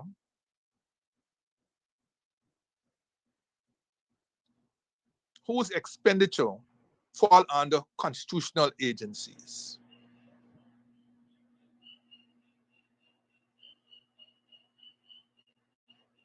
No, that's what the law says and so on. The problem with that is that when you exclude, notwithstanding, look, and I should indicate that statutory expenditure means that it has force claim on the resources of the consolidated fund. Okay? That is essentially what it means, really. It has force claim. In other words, then, if I have $50 and I have a debt of $10 to an international agency, that debt of $10 is statutory expenditure, and by right, the $10 takes precedence over any other expenditure involving the $50. That's what statutory expenditure means. It has forced claim on the consolidated fund. It's not appropriated, it's directly charged the consolidated fund. And the consolidated fund is the government's main bank account.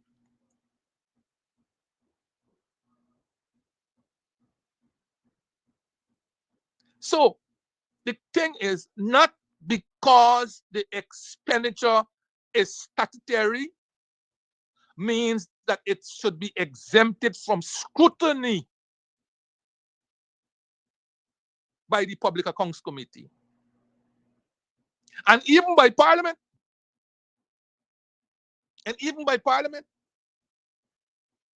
Because to exempt it from the scrutiny of the people's representative is to take away that power which all parliaments should have. You feel in the United States that they're going to run up debt like the head ain't good without Congress having a major say. But here, the government can run up any debt, and it can't be questioned in Parliament because it's a statutory expenditure. And again, as I said, when the Constitution is being rewritten and whatnot, these matters must be taken into consideration. These are opaque matters, and we should bring light into them. We should shine light into them. They're too opaque.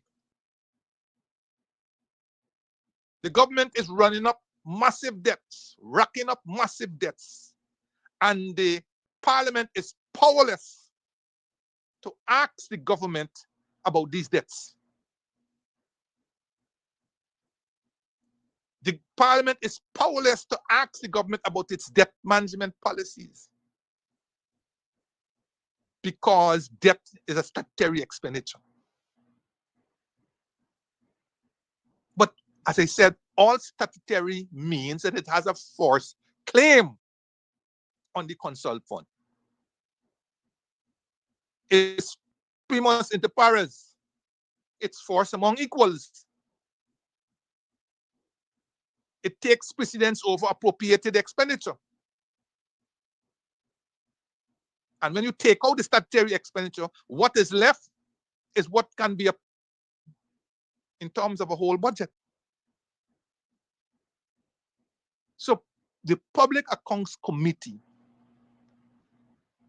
the work of the Public Accounts Committee is cut out when it can't examine statutory. And this is perhaps only in Guyana, because I know this argument has been made in other places and they have put the foot down. Parliament has put its foot down. The PAC has put its foot down. Constitutional agencies have no right to be skipping examination of their expenditure by the Public Accounts Committee. Have no right. There's no law that I know of that exists that says that their expenditure lacks scrutiny. What's the purpose of the Auditor General's report anyhow? That audits their expenditure, but when the report goes to the Public Accounts Committee, these agencies in consort do not appear before the Public Accounts Committee.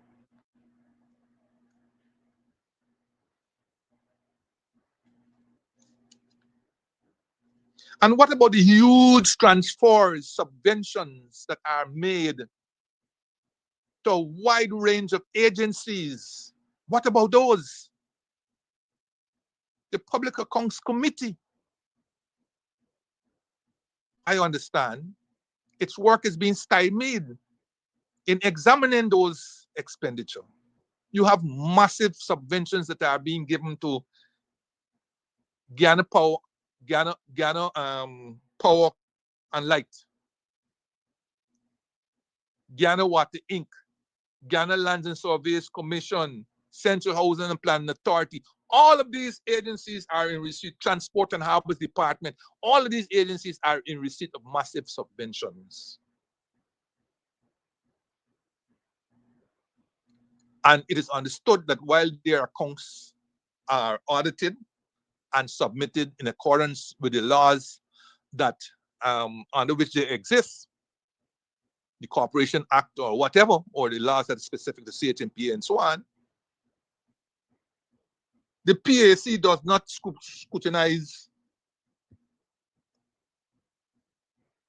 the government's expenditure in these reports. And this is a wrong that must be corrected. I remember years ago, a back and forth between the PAC of Jamaica and UE.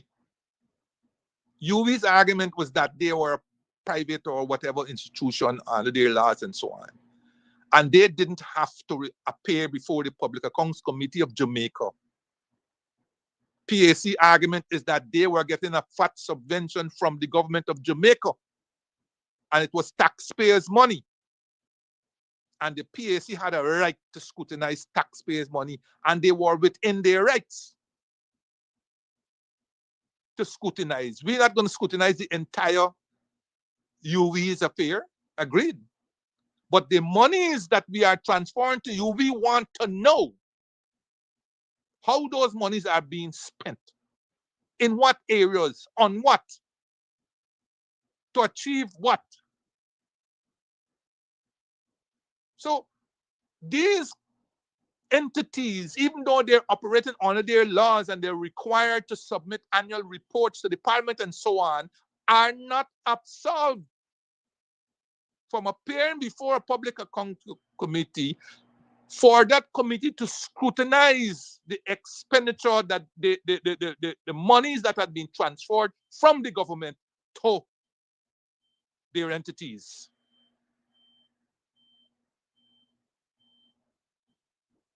University of Guyana, they get a fat subvention from the government. They must appear in their own right, notwithstanding the University Act and so on. They must appear before their own right in the public account. And therefore, the Public Account Committee, in the context of what I'm saying, must be a well-resourced entity because of all of this work that they have to do and report on.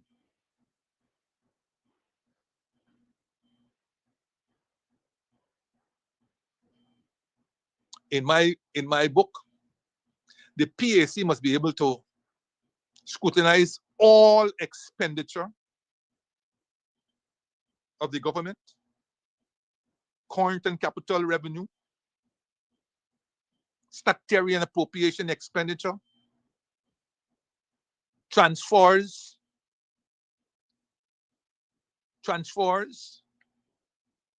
of the kind that I talked about just now, transfers, subventions to major agencies like Transport and Harbors Department, the Guyana Power and Light, the Guyana Water Inc., Central Housing and Planning Authority. All of these massive sum, billions of dollars are going to these, and there's no scrutiny of their thing. The PAC must be able to do that. The PAC must be able to scrutinize, not in terms of entity, but in terms of the big block vote for critical programs like Because We Care, the national cash transfer that took place, cash transfers to fishermen, cash transfers to farmers, cash transfers to sugar workers, fertilizer, for free fertilizer distribution. All of these matters must come before the Public Accounts Committee. And of course, they should attract the attention of the Auditor General's report.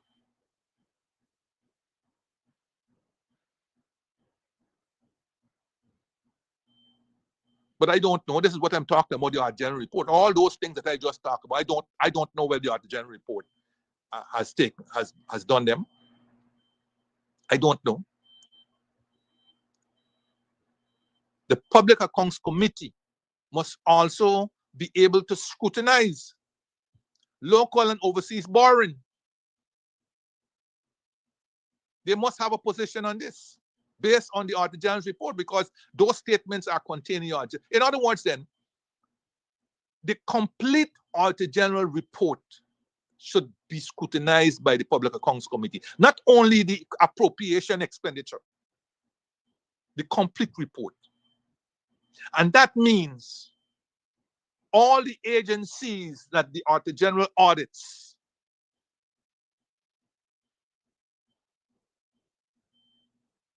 not just the government agencies, the Auditor General also audits local government authorities and so on.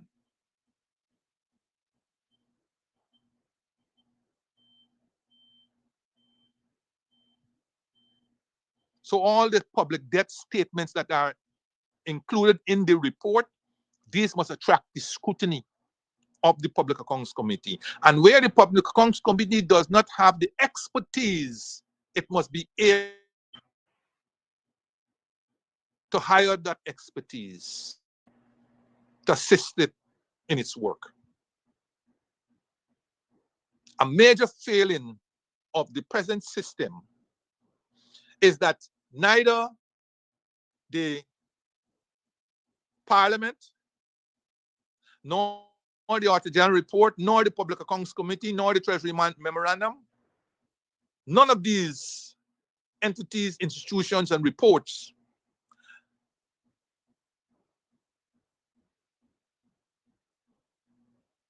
look keenly at revenue. None.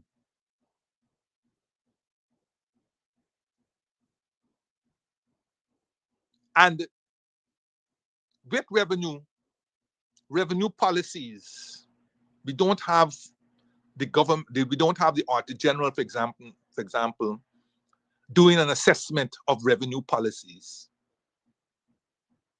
Because in the absence of a similar institution in United States that will look at government revenue policies, able to tell you impacts of it, the dangers, and able to model it and extend what it will cost and so on. We don't have that here. But even if we don't, we could start from somewhere by analyzing the impact of these policies and so on. Nobody is stopping the government from waking up tomorrow and saying that tolls will be free on all bridges. But the Public Accounts Committee and the Auditor General's office must be, or some office that we set up, must be able, like maybe we have to go back to that budget office of Parliament that we talked about in 2015, but we didn't have money to finance. Maybe we should think about that. But there must be some office that immediately can do the work, independent work of the government, to make assessment of what it means for toll-free bridges. Already you see what is happening, say, in Linden. The municipality there is dying because their $60 million disappeared and nobody's talking to them. I raised this particular matter, that they are going to be moving with the removal of tolls. The Linden Town Council was going to be moving from a position of independence to one of dependence, where now they have to depend on the largest of the state to execute their programs. And it's even worse than that now, because nobody is speaking to them about how they are going to fill this huge hole created with the removal of the tolls. Everybody worrying about going to Open Bridge on Sunday and waiting for Open Bridge in Wismar. But meanwhile, the council is dying. Can't pay its workers and all this kind of story. So we must have an action-oriented public accounts committee. And for that, rather than this ad hoc setting that we have for the public accounts committee, for me, that committee now must be enshrined in law. And I will make bold to recommend now that all the standing orders of the National Assembly should be enshrined in law. Should be enshrined in law.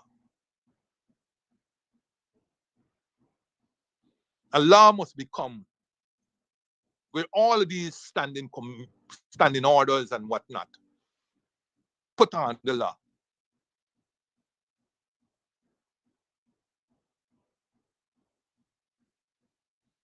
Because with what I'm saying now, the Public Accounts Committee should be in a position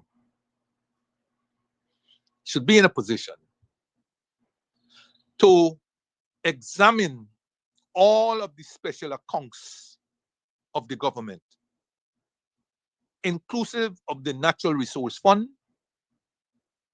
and other funds like the low carbon and whatever else they have. In other words, then, what I am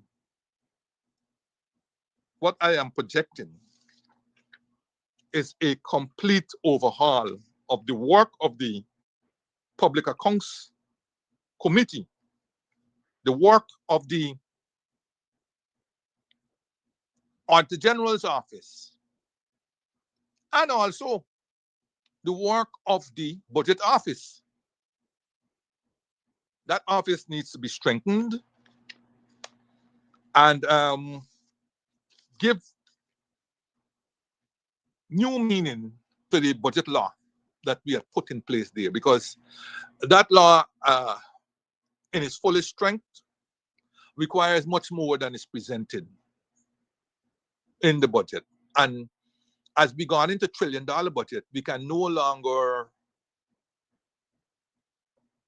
blind ourselves, close our eyes to the fine print of the Fiscal Management and Accountability Act. All right, so I've still a mouthful of that, and I see my time running out fairly quickly. But I want to quickly comment on the carnage on the road. I heard Paul slow on speaking out, and he had come up with a letter yesterday also. My contribution to this is that the curriculum of schools need to undergo constant examination. I talked before that, for example, it should be mandatory in our curriculum, school's curriculum, for border issues to be part of that curriculum, particularly the Guyana-Venezuela controversy. And of course, the Guyana-Suriname. These are matters of such import that I would have thought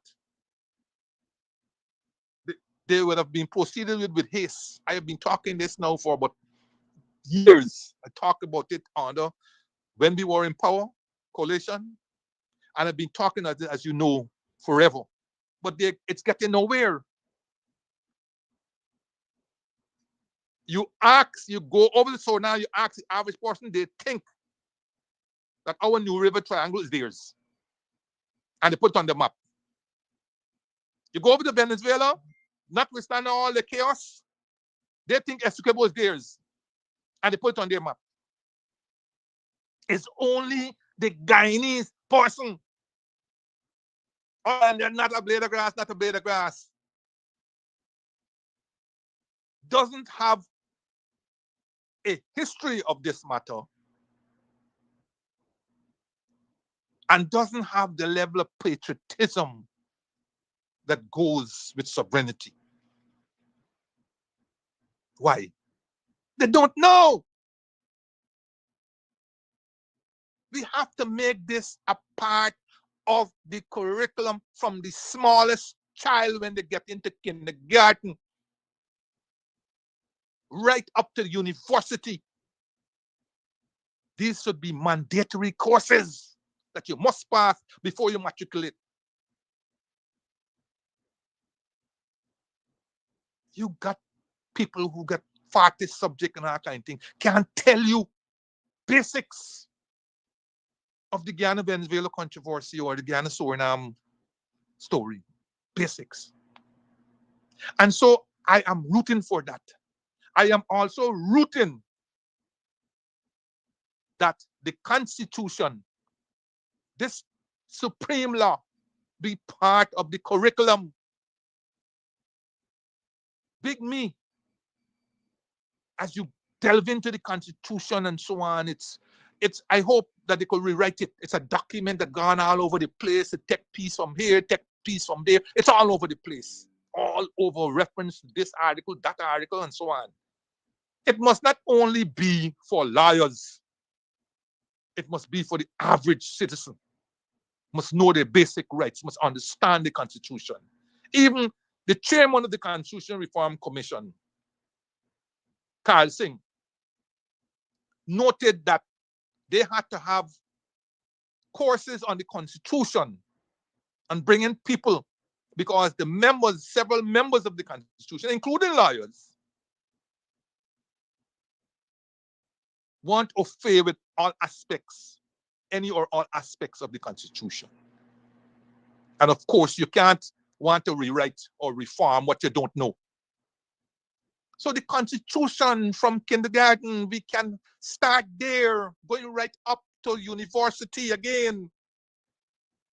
Very important. And since we persist in this foolishness of putting nearly 40,000 vehicles on the road every year, then we should adopt the approach of the United States and have what is called driver's ed being made mandatory, perhaps from secondary school. Driver's ed, where the theory will be learned, and by the time they reach 16, they could perhaps start doing practice. Because I believe that a substantial number of users of the road, drivers, pedestrians, whoever else, don't know the ABCs. And so driver's ed should be made mandatory also. Not for matriculation, but it must be included in part of the curriculum. And that would be my portion, my portion on that. My last piece for today is on the president's recent intervention in the foreign exchange market and situation. You remember I raised this subject several times, and I said there was a deep underlying issue in foreign exchange. You were being given all kinds of platitude about everything is right and so on, but it has always been the case that there has been a foreign currency problem in Guyana. And now you're hearing the president coming out and itemizing 9 measures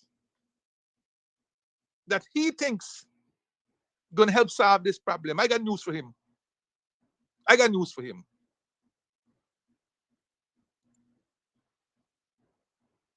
If you want to know what's going on wrong with the foreign currency, you don't ask bankers.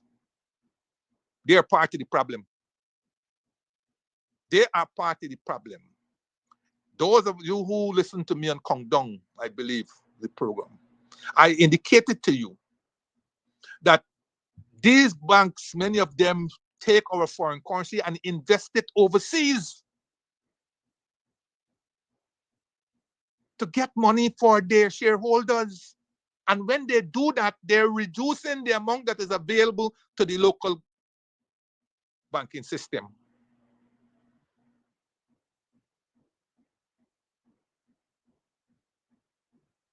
Yes, and they don't want to break their investment because they will lose and they'll have to pay. It's like if you break your 401k, you're gonna have to pay a penalty, a big penalty, and so on. They don't want to do that. So so he went to all these bankers and he come up with these things. Now I don't know if many of you read this 9-point story that he come up with here, but I can tell him what he has put out there is going to cause consternation. You know why? It's going to send the wrong signal to investors. He has complicated the matters. When I read these things and I heard him on Facebook, I said, oh Lord, this is Yogi Berra again. Deja vu all over again. We struggled in the 80s and early 90s under tremendous pressure to quote unquote liberalize the foreign exchange market. But what you have now is a scenario with all of these of capital controls that are now being brought back under the guise of shortages and transparency. Capital controls. The visible hand is increasingly replacing the invisible hand of the market. Not that we ever had any particular market, but certainly you had something where some level of confidence had built up over time. And now they have gone and taken a decent thing into the state that it is in today.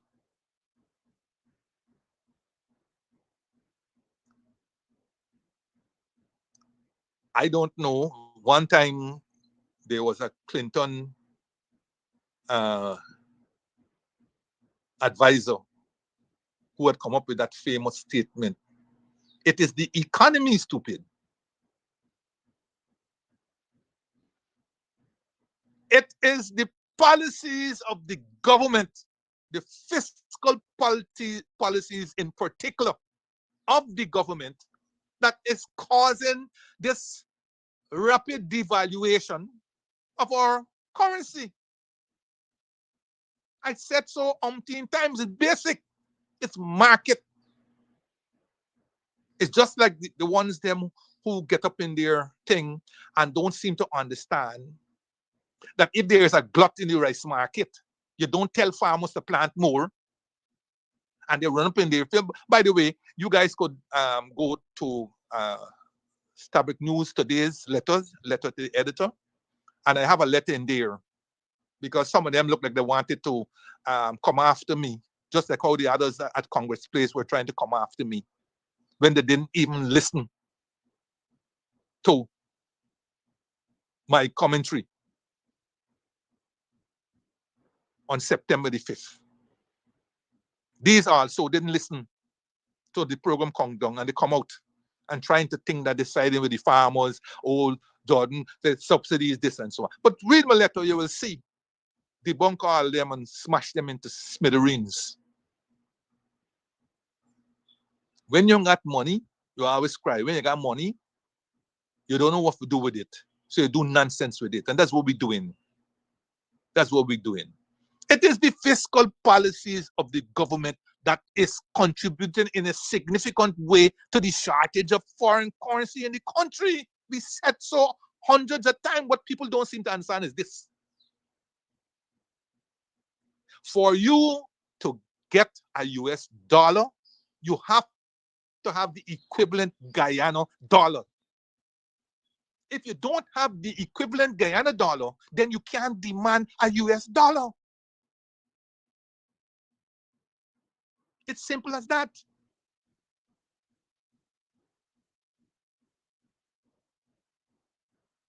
If I have $1,000 and the rate is 200 to 1,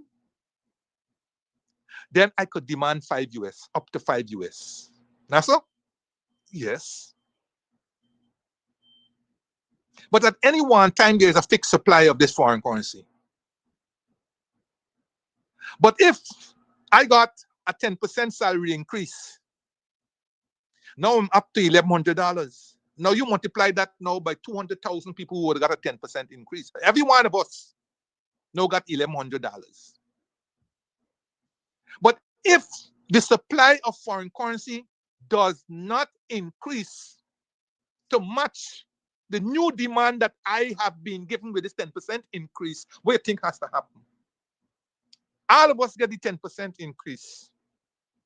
Now we're in a better position to make demands, but there's no addition to the currency basket. So what do you think got to happen? The rate got to decline. Some of y'all said it got to rise, but in economic terms, the rate got to depreciate or devalue. So now instead of 200 to 1, it might be 210 to 1. So instead of me being able now to get 5 US dollars, my $1,100 now would only get me maybe $4.50, which might be just enough to clear the entire supply of foreign currency that is available at any particular point in time. So, extending this argument, if the government persists in undertaking this massive capital expenditure, this substantial current expenditure, the rapid rise in the budget from $1 billion to trillions of dollars, while there's no concomitant increase in foreign currency, what do you think will happen? And then the government complicates this nonsense, these inappropriate fiscal policies that obviously have a debilitating impact on the cost of living anyhow. It complicates this by seeking to have what they call a managed float. Now you have several kinds of exchange rate regime. Guyana, and I don't remember if I had gone through the history of it. Guyana used to have what you call a fixed regime, fixed exchange rate, where our Guyana dollar force was tied to the pound, and then pound sterling, and then tied to US. Then in 1991, we allowed it to float. We went to what you call a floating regime, float, right? So every day the rate gone up, gone down, gone up, gone down with the floating regime. Then latterly, they have what is called a managed float. In other words, then the government is allowing the rate to float within limits. Okay? Float within limits, and it's prepared to spend its foreign currency reserves to ensure that that rate doesn't go outside of that limit. A lot of that is due, and for that, you have to have good fiscal and monetary policies in place. Else your foreign currency will be depleted. Just trying to maintain that float, that managed float. Now, this is where the government is caught in a bind. This is where the government is caught in a bind. Because expansionary fiscal policies, which mean more money in the hand of me and you, and we could make this demand, together with other accommodating measures like the rapid use and increased use of credit cards, availability of online shopping, and so on. All of this now is putting a huge pressure on the foreign currency and the foreign currency market.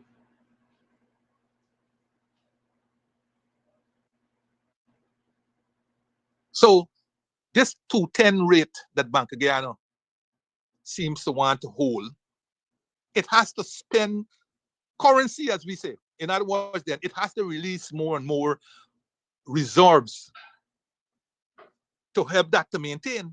But it can't deplete its reserves. So while it is holding on to 210 rate, which is another subsidy, and I could go on and on and on and on about this foolishness, the rate in the parallel market now is deteriorating, is declining. It's back to the 1980s again. You're running different parallel market rates while you maintaining an official rate that you can't maintain, but it's pride keeping you. So you're rather bringing all these controls that you export from the, or you import from the 1980s, the PNC time, you bringing back these controls. And poor Bank of Guyana now, they're back in stream. They're now being targeted. They are now being identified as the whipping boys to carry this. And now they're dragging along the Guyana Revenue Authority with them. And imagine now they're telling you, because they haven't explained it, they're telling you if you got $2 going out to the if you got $2 US going out to at Timeri Airport, you got to tell them where you get the $2 from, because they haven't said at number 8 in the measures that he said there. All those who carry cash money at the airports will now have to say where they get it from. What kind of story is this? We already know that if you get $10,000, you must declare it. But it didn't say that you must declare it and tell them where you get it from. But now, since they haven't said whether this thing has changed, it looks like if you got a little $2 auntie send you, that you got to declare it now, going out and say that it's auntie send you. I don't know how they're going to know whether it's auntie send you or not. But they said something to the effect that even if you bought it from the cambio, that you have to show them that. Now, if I buy it after the street, who giving me a receipt? When I go in Wall Street or wherever, Commerce Street or wherever they call there, and I buy it after one and buys there, who giving me a receipt? These people are for real. And I saw a letter in today's papers where people are already complaining bitterly what this is going to do to business. What this is going to do to business. Give me 5 more minutes. I'm gone. Let me give you some information. It is claimed by the government that they injected a staggering 1.2 billion US dollars into the forex market as at September the 30th. I checked the Bank of Guyana reports, and this is what I came up with for 2025. In January, the bank injected 100 million US. February, 122 million US. March, 54 million US. April, 112 million US.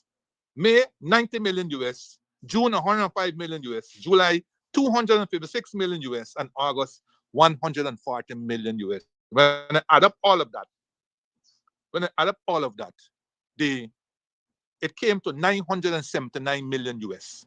So if the government is saying that the Bank of Guyana injected 1.2 billion, it means that at the end of for the month of September, the bank would have injected a further $229 million.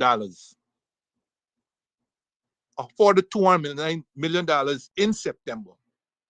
What you can note very carefully here in terms of those months and numbers that I brought out is that in the months leading up to the election, July, August, and September, right, post-election, represented the greatest injections into the market.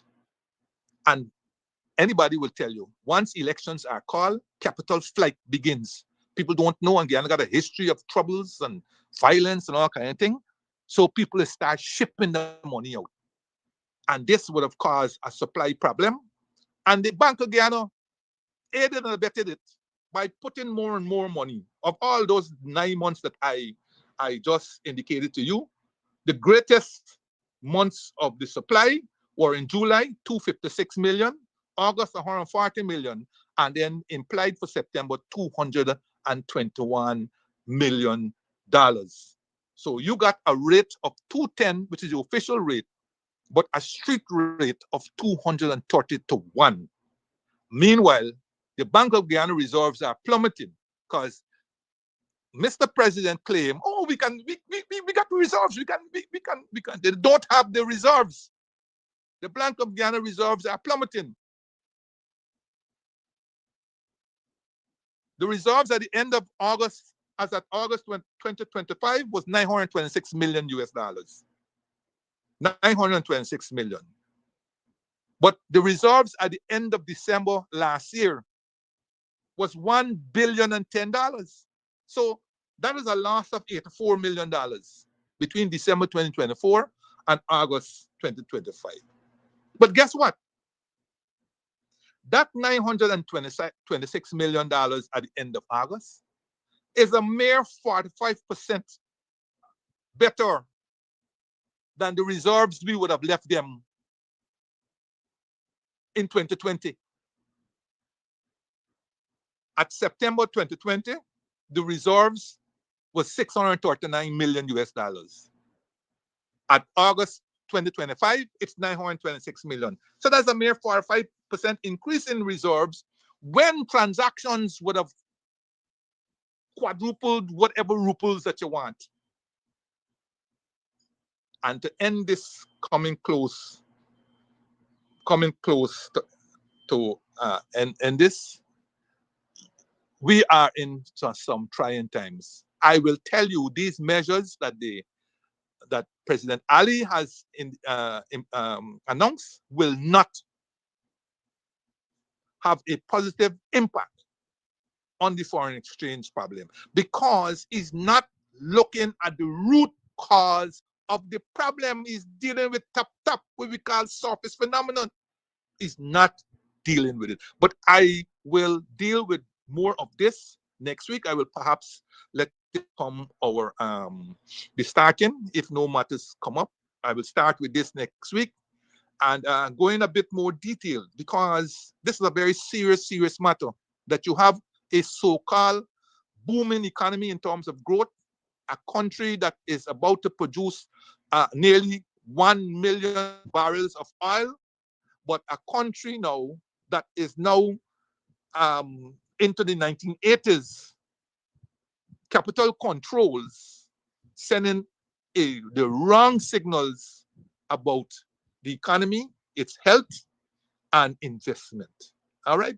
So, Kedaki, yes, I don't want nobody start telling me that I gone too long. But another Thursday, thanks for it. And until we meet next week, Thursday, bye.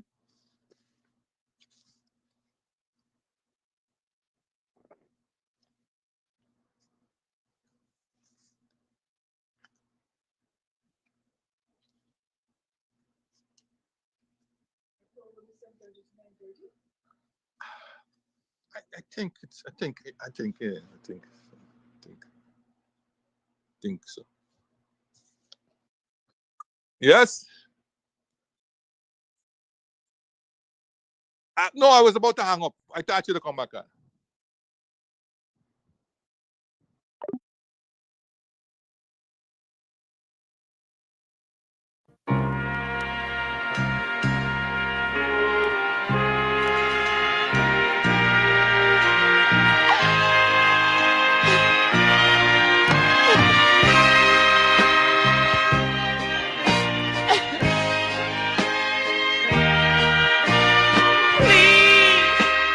Don't you leave me lonely, baby. Please don't leave me lonely, baby. 'Cause without you, I'll die. 'Cause slowly,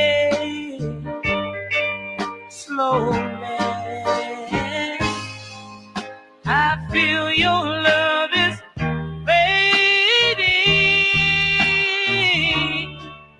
when my heart can't take not another heartbreak. Oh, baby, for heaven's sake. Oh, baby, can't you see I'm for you and you for me? So please, don't you leave me lonely, baby. But please.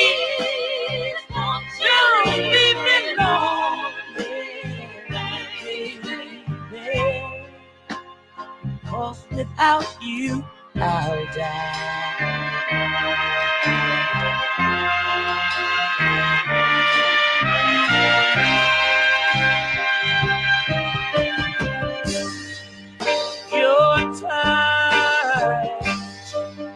Your touch, somehow it's not the same. The thrill you used to give me is gone when I hold you in my arms.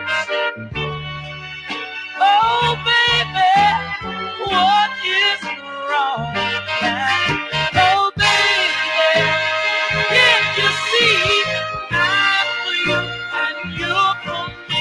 So please, don't you leave me lonely, baby. Please, don't leave me lonely. You know how. It is now 21 minutes to the 10 o'clock hour. You're tuned to the Guyanese Morning Time. I am your host, Kidaki Amsterdam. You were listening to the voice of former Minister of Finance Vincent Jordan, presenting on varying aspects of discourses within the Guyanese economy. And finally, on the foreign exchange issues and so on and so forth. I see a lot of... hold your tongue.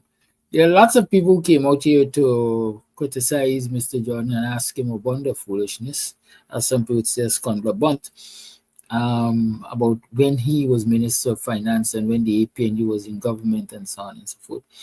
You know, it's one of the problems. It's one of the reasons why we can't move forward as a people. It is why we can't get better governance as a people. Because when education is offered to us, we spit on it. We despise the presenter. We curse the messenger. We don't pay attention to the message. Right? They say rebuke or advise, ignore, and they're going to curse you. Rebuke or advise an educated person. They will thank you for it. A wise person, they will thank you for it. And so it really aggravates me when these ignore from the bottom of the deepest dirty gutter come up here to express their dirty mindedness. It would seem that it is some people's desire that we remain just the way we are in this country, regardless of how much resources we have. When you listen to an ignore like Vikram Bharat talk about people not wanting to work if the government were to give handouts, as he calls it, direct cash transfer, you know, they say show me a company, I tell you are, you know that there's a ton of ignorance in the PPP.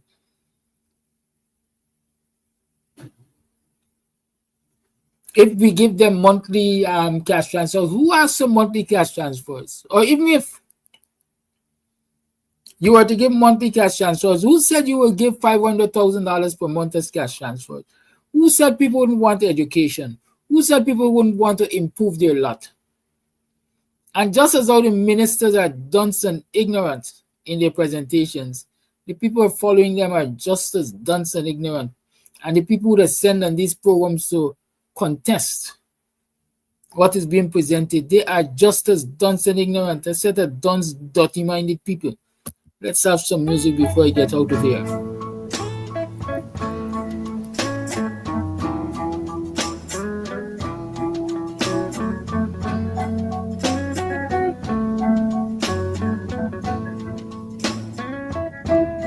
If you need me, I want you to call me. I said if you need me, all you gotta do is call me. Don't wait too long. If days go on, I will. Is he just saving, except that I have a lot of work to do. There's stuff I'm doing outside. I'm preparing the bar and so on for us to have a hang tonight. I just feel I could sit here and play music and entertain you for the rest of the day, a couple hours into the day and so on. But you know, it's not practical. If you want me, send for me. This could be a sneak peek into the playlist for this evening. So come on down to Club Twilight and let's have a hang. And if you want me, all you gotta do is send for me. Don't wait too long. Just to pick up your phone, and I'll be home where I belong. People.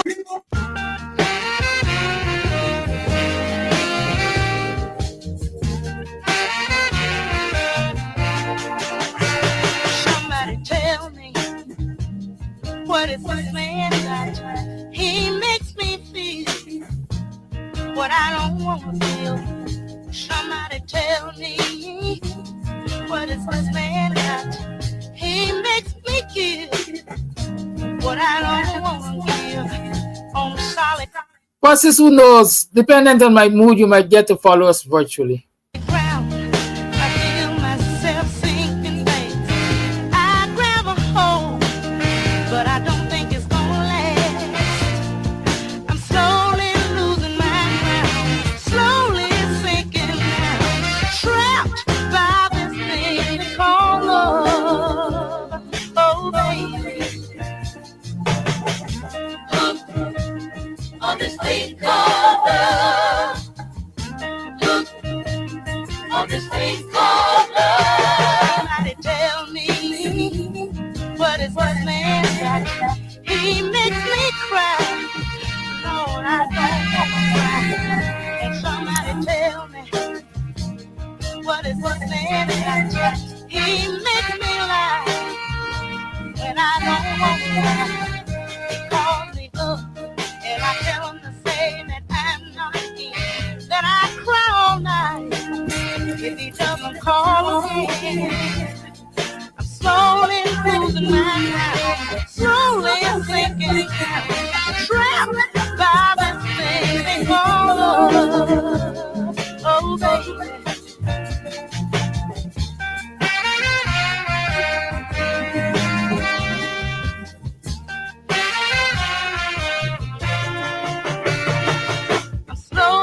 Losing my ground, slowly sinking down, trapped by this thing they call love.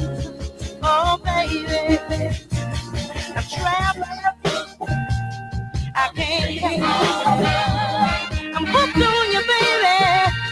I just can't I can never be happy loving no one else. Oh, baby, I love you.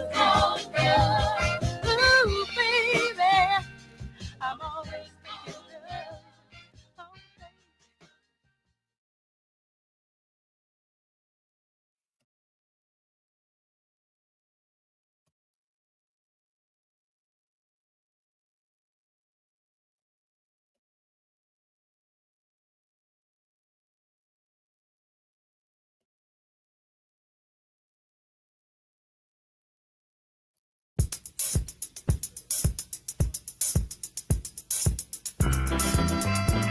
Right now I'm so lonely.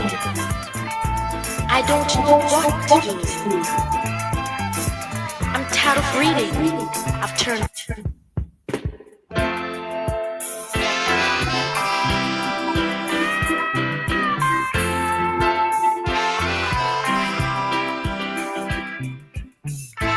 You know, it hurts so much to be alone.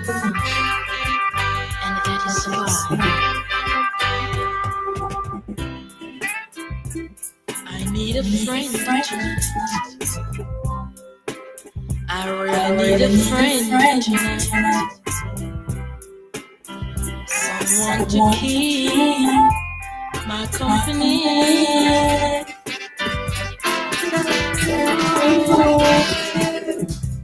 You must be strong, whatever need.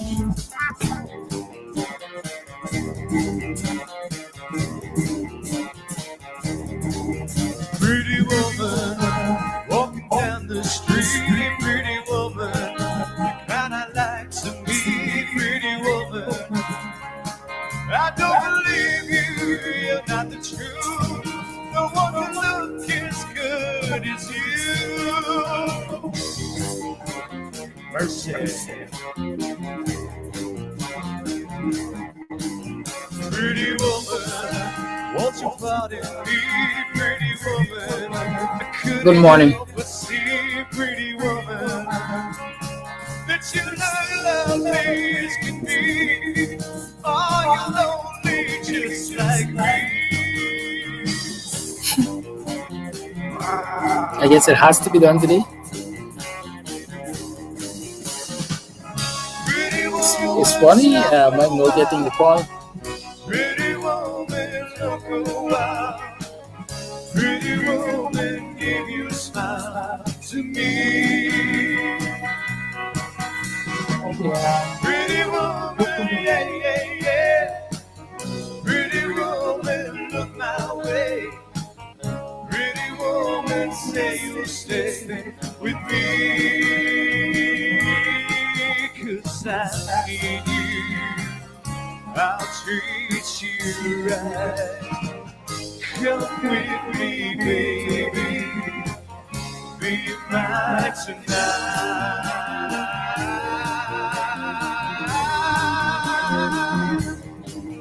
Pretty woman, don't walk on by. Pretty woman, don't make me cry. Pretty woman, don't walk away. Okay, if it's the way it must be. Okay, I guess I go on home this late. There'll be tomorrow night, but wait. What do I see? Is she walking back to me?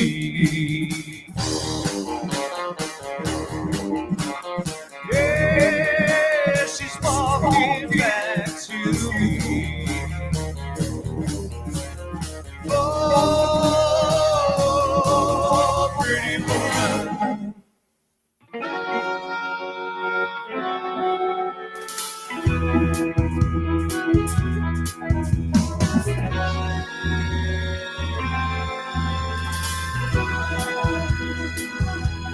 You're just too good to be true.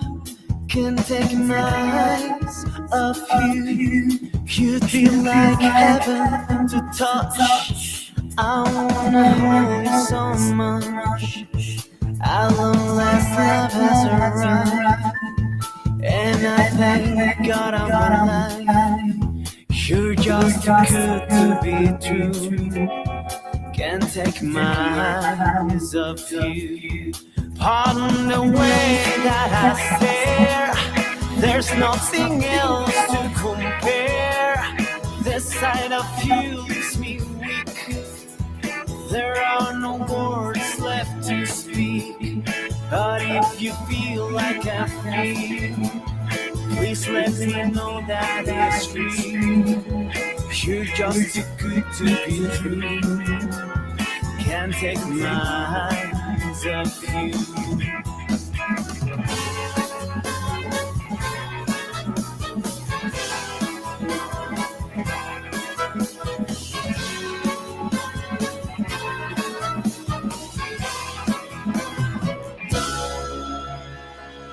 I love you, baby, and if it's right or right, I need you, baby.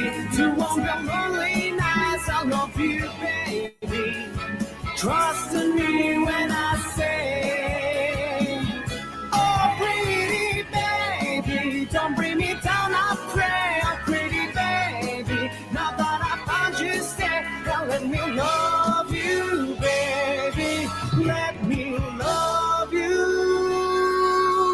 You're just too good to be true.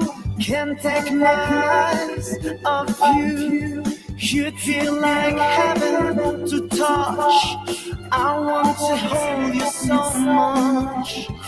At long last, love has arrived, and I thank God I'm alive. You're just too good to be true. Can't take my eyes off you.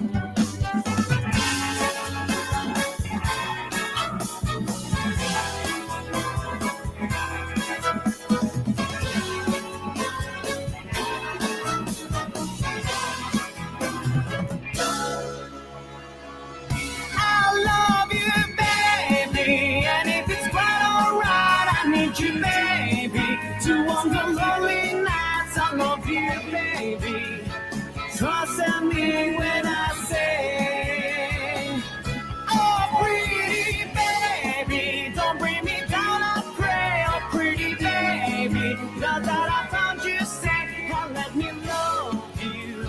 Trust in me when I say, I love you, baby, and if it's quite alright, I need you, baby, to warm the lonely night, and let me love you, baby. Let me love you, baby. Let me love you.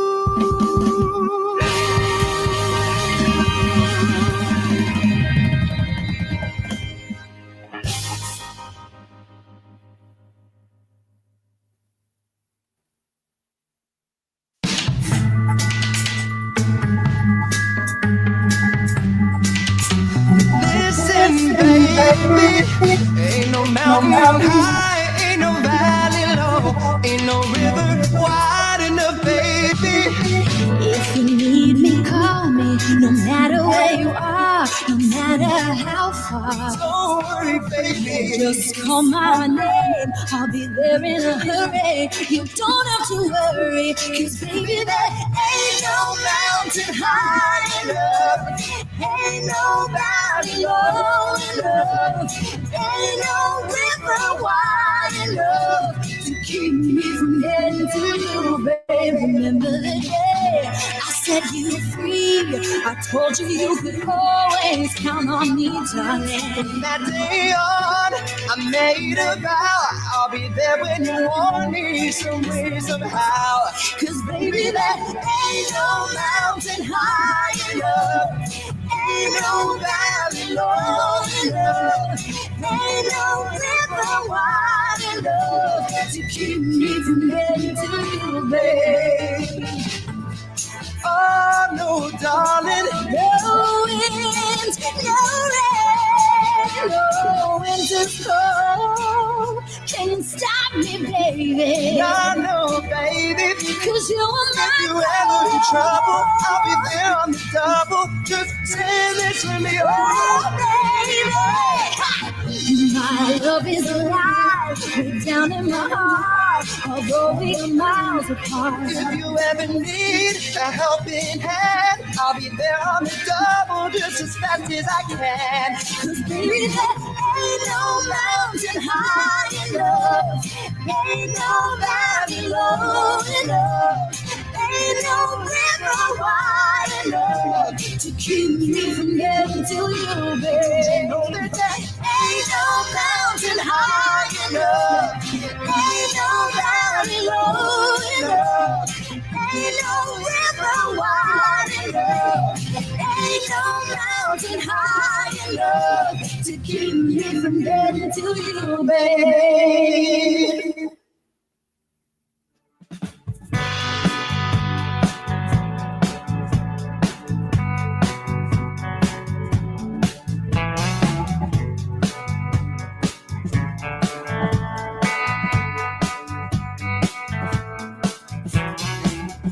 Now here you go again, say you are free. Well, who am I to keep you down? It's only right that you should play the way you feel. But They said can lead to the sound of the loneliness, like a heartbeat drives you mad.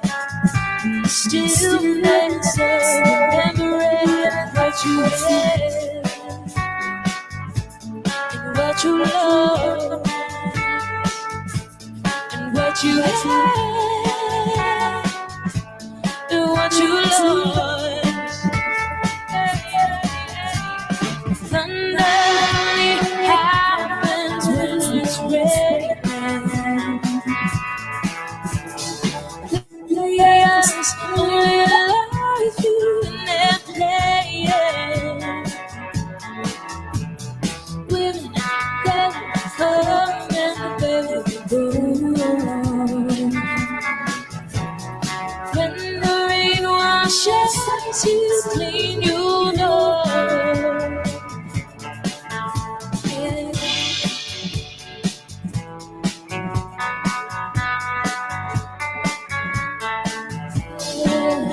Now here I go again, see the crystal vision. I keep my vision to myself. It's only me who wants to wrap around your dreams and have you in dreams you like to say.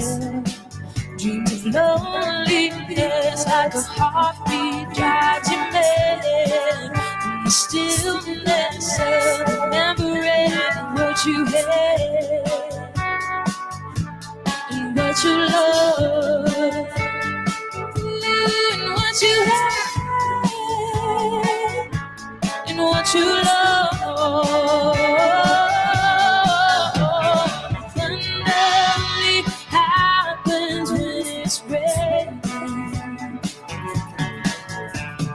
Players only like you when they're playing. They say women, they come and they will go. When the rain washes you clean, you know. Yeah, you know.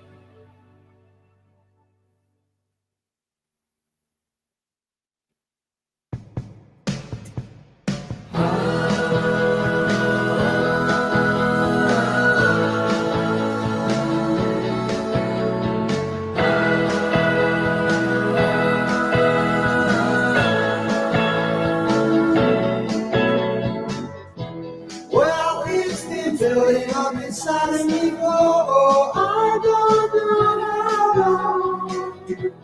I don't know why, but I keep thinking something's bound to go wrong.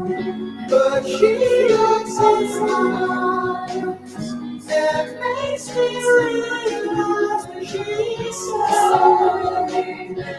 don't worry, baby. Everything will turn out alright. Don't worry, baby.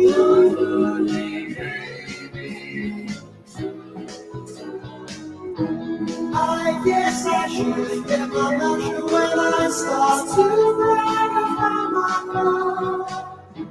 But I can't back down now because I pushed the other guys to fall.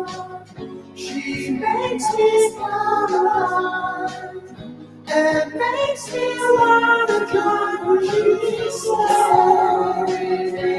Don't worry, baby, everything will turn out alright. Don't worry, baby.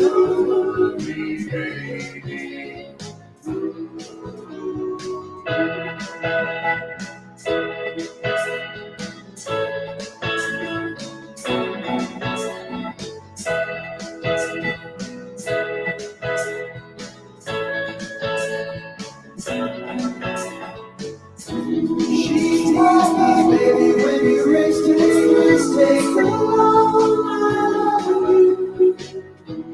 And if you knew how much I love you, baby, nothing could go wrong with you. Oh, what she does to me when she makes love to me, and she says, don't worry, baby, everything will sound alright. Don't worry, That's me now. How much you use it down payment on that house I just mentioned, right? You'll get your credit score up. But you know, what's really is get your debt down to $800. We'll get your savings up. Budget $2,000. You can get your installments 3 times a week. Use account. Right? You shouldn't be smoking cigarettes. It's gonna kill you anyway, right? So let's just change it. $6,000 a year. You smoke, you go to Starbucks every week. That's $6,000 a year. You making $36,000 a year. Help me with the math. That's almost 20% of your income. 2 ways to make money: make more and spend less. This is rap. I mean, this is a different form of rap. This is an intelligent rap. This is the kind of rap that leaves you better. I can't walk out because I love you. Start having family meetings about lights don't come on by themselves. What does it cost for us to live? What you doing to me when you don't believe the word I say? We can't go on together with suspicious minds, and we can build our dreams for suspicious minds. So if you're afraid, I know. That's why I say hello. Would I still see suspicions in your eyes? Here we go again. As to where I've been. You can't see the tears I read, I'm crying. We can go on together with suspicious minds, and we can build our dreams on suspicious minds. All our love survive. I'll dry the tears from your eyes. Let's get let out your feet die. You're funny, you nobody never like you. Yeah, yeah. We call it a trap. Can't walk out. Because I love you too much, baby. Why can't you see what you do with me? When you don't believe the word I say, yeah. Don't you know we caught in a trap? I can't walk out because I love you too much, baby. Don't you know we caught in a trap? I can't walk out because I love you too much, baby. Guess Guyanese are caught in a trap. They love the PPP too much. A lot of them took the fake promise of cash grant and they ain't got none to get. I'm about to slip away, so I will leave you with Clarence Carter as requested. Slip away. I logged off work and decided that tonight I am putting in minimal effort for the rest of the night. I did feel a little guilty and decided to at least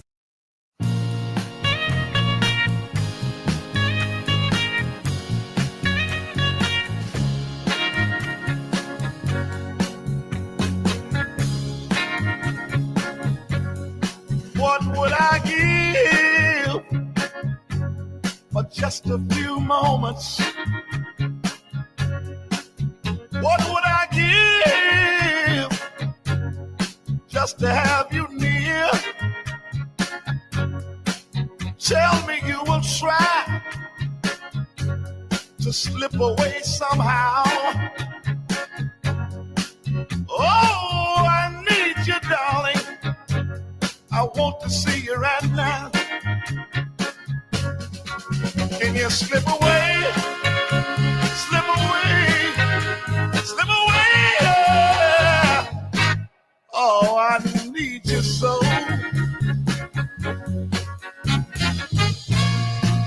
Love, oh love, how sweet it is when you're still it, darling. Let me tell you something now, how sweet it is. Now I know it's wrong, the things I ask you to do, but please believe me, darling, I don't mean to hurt you. But could you just slip away without him knowing you gone? Then we could meet somewhere, somewhere where we're both are not known. And just can you slip away?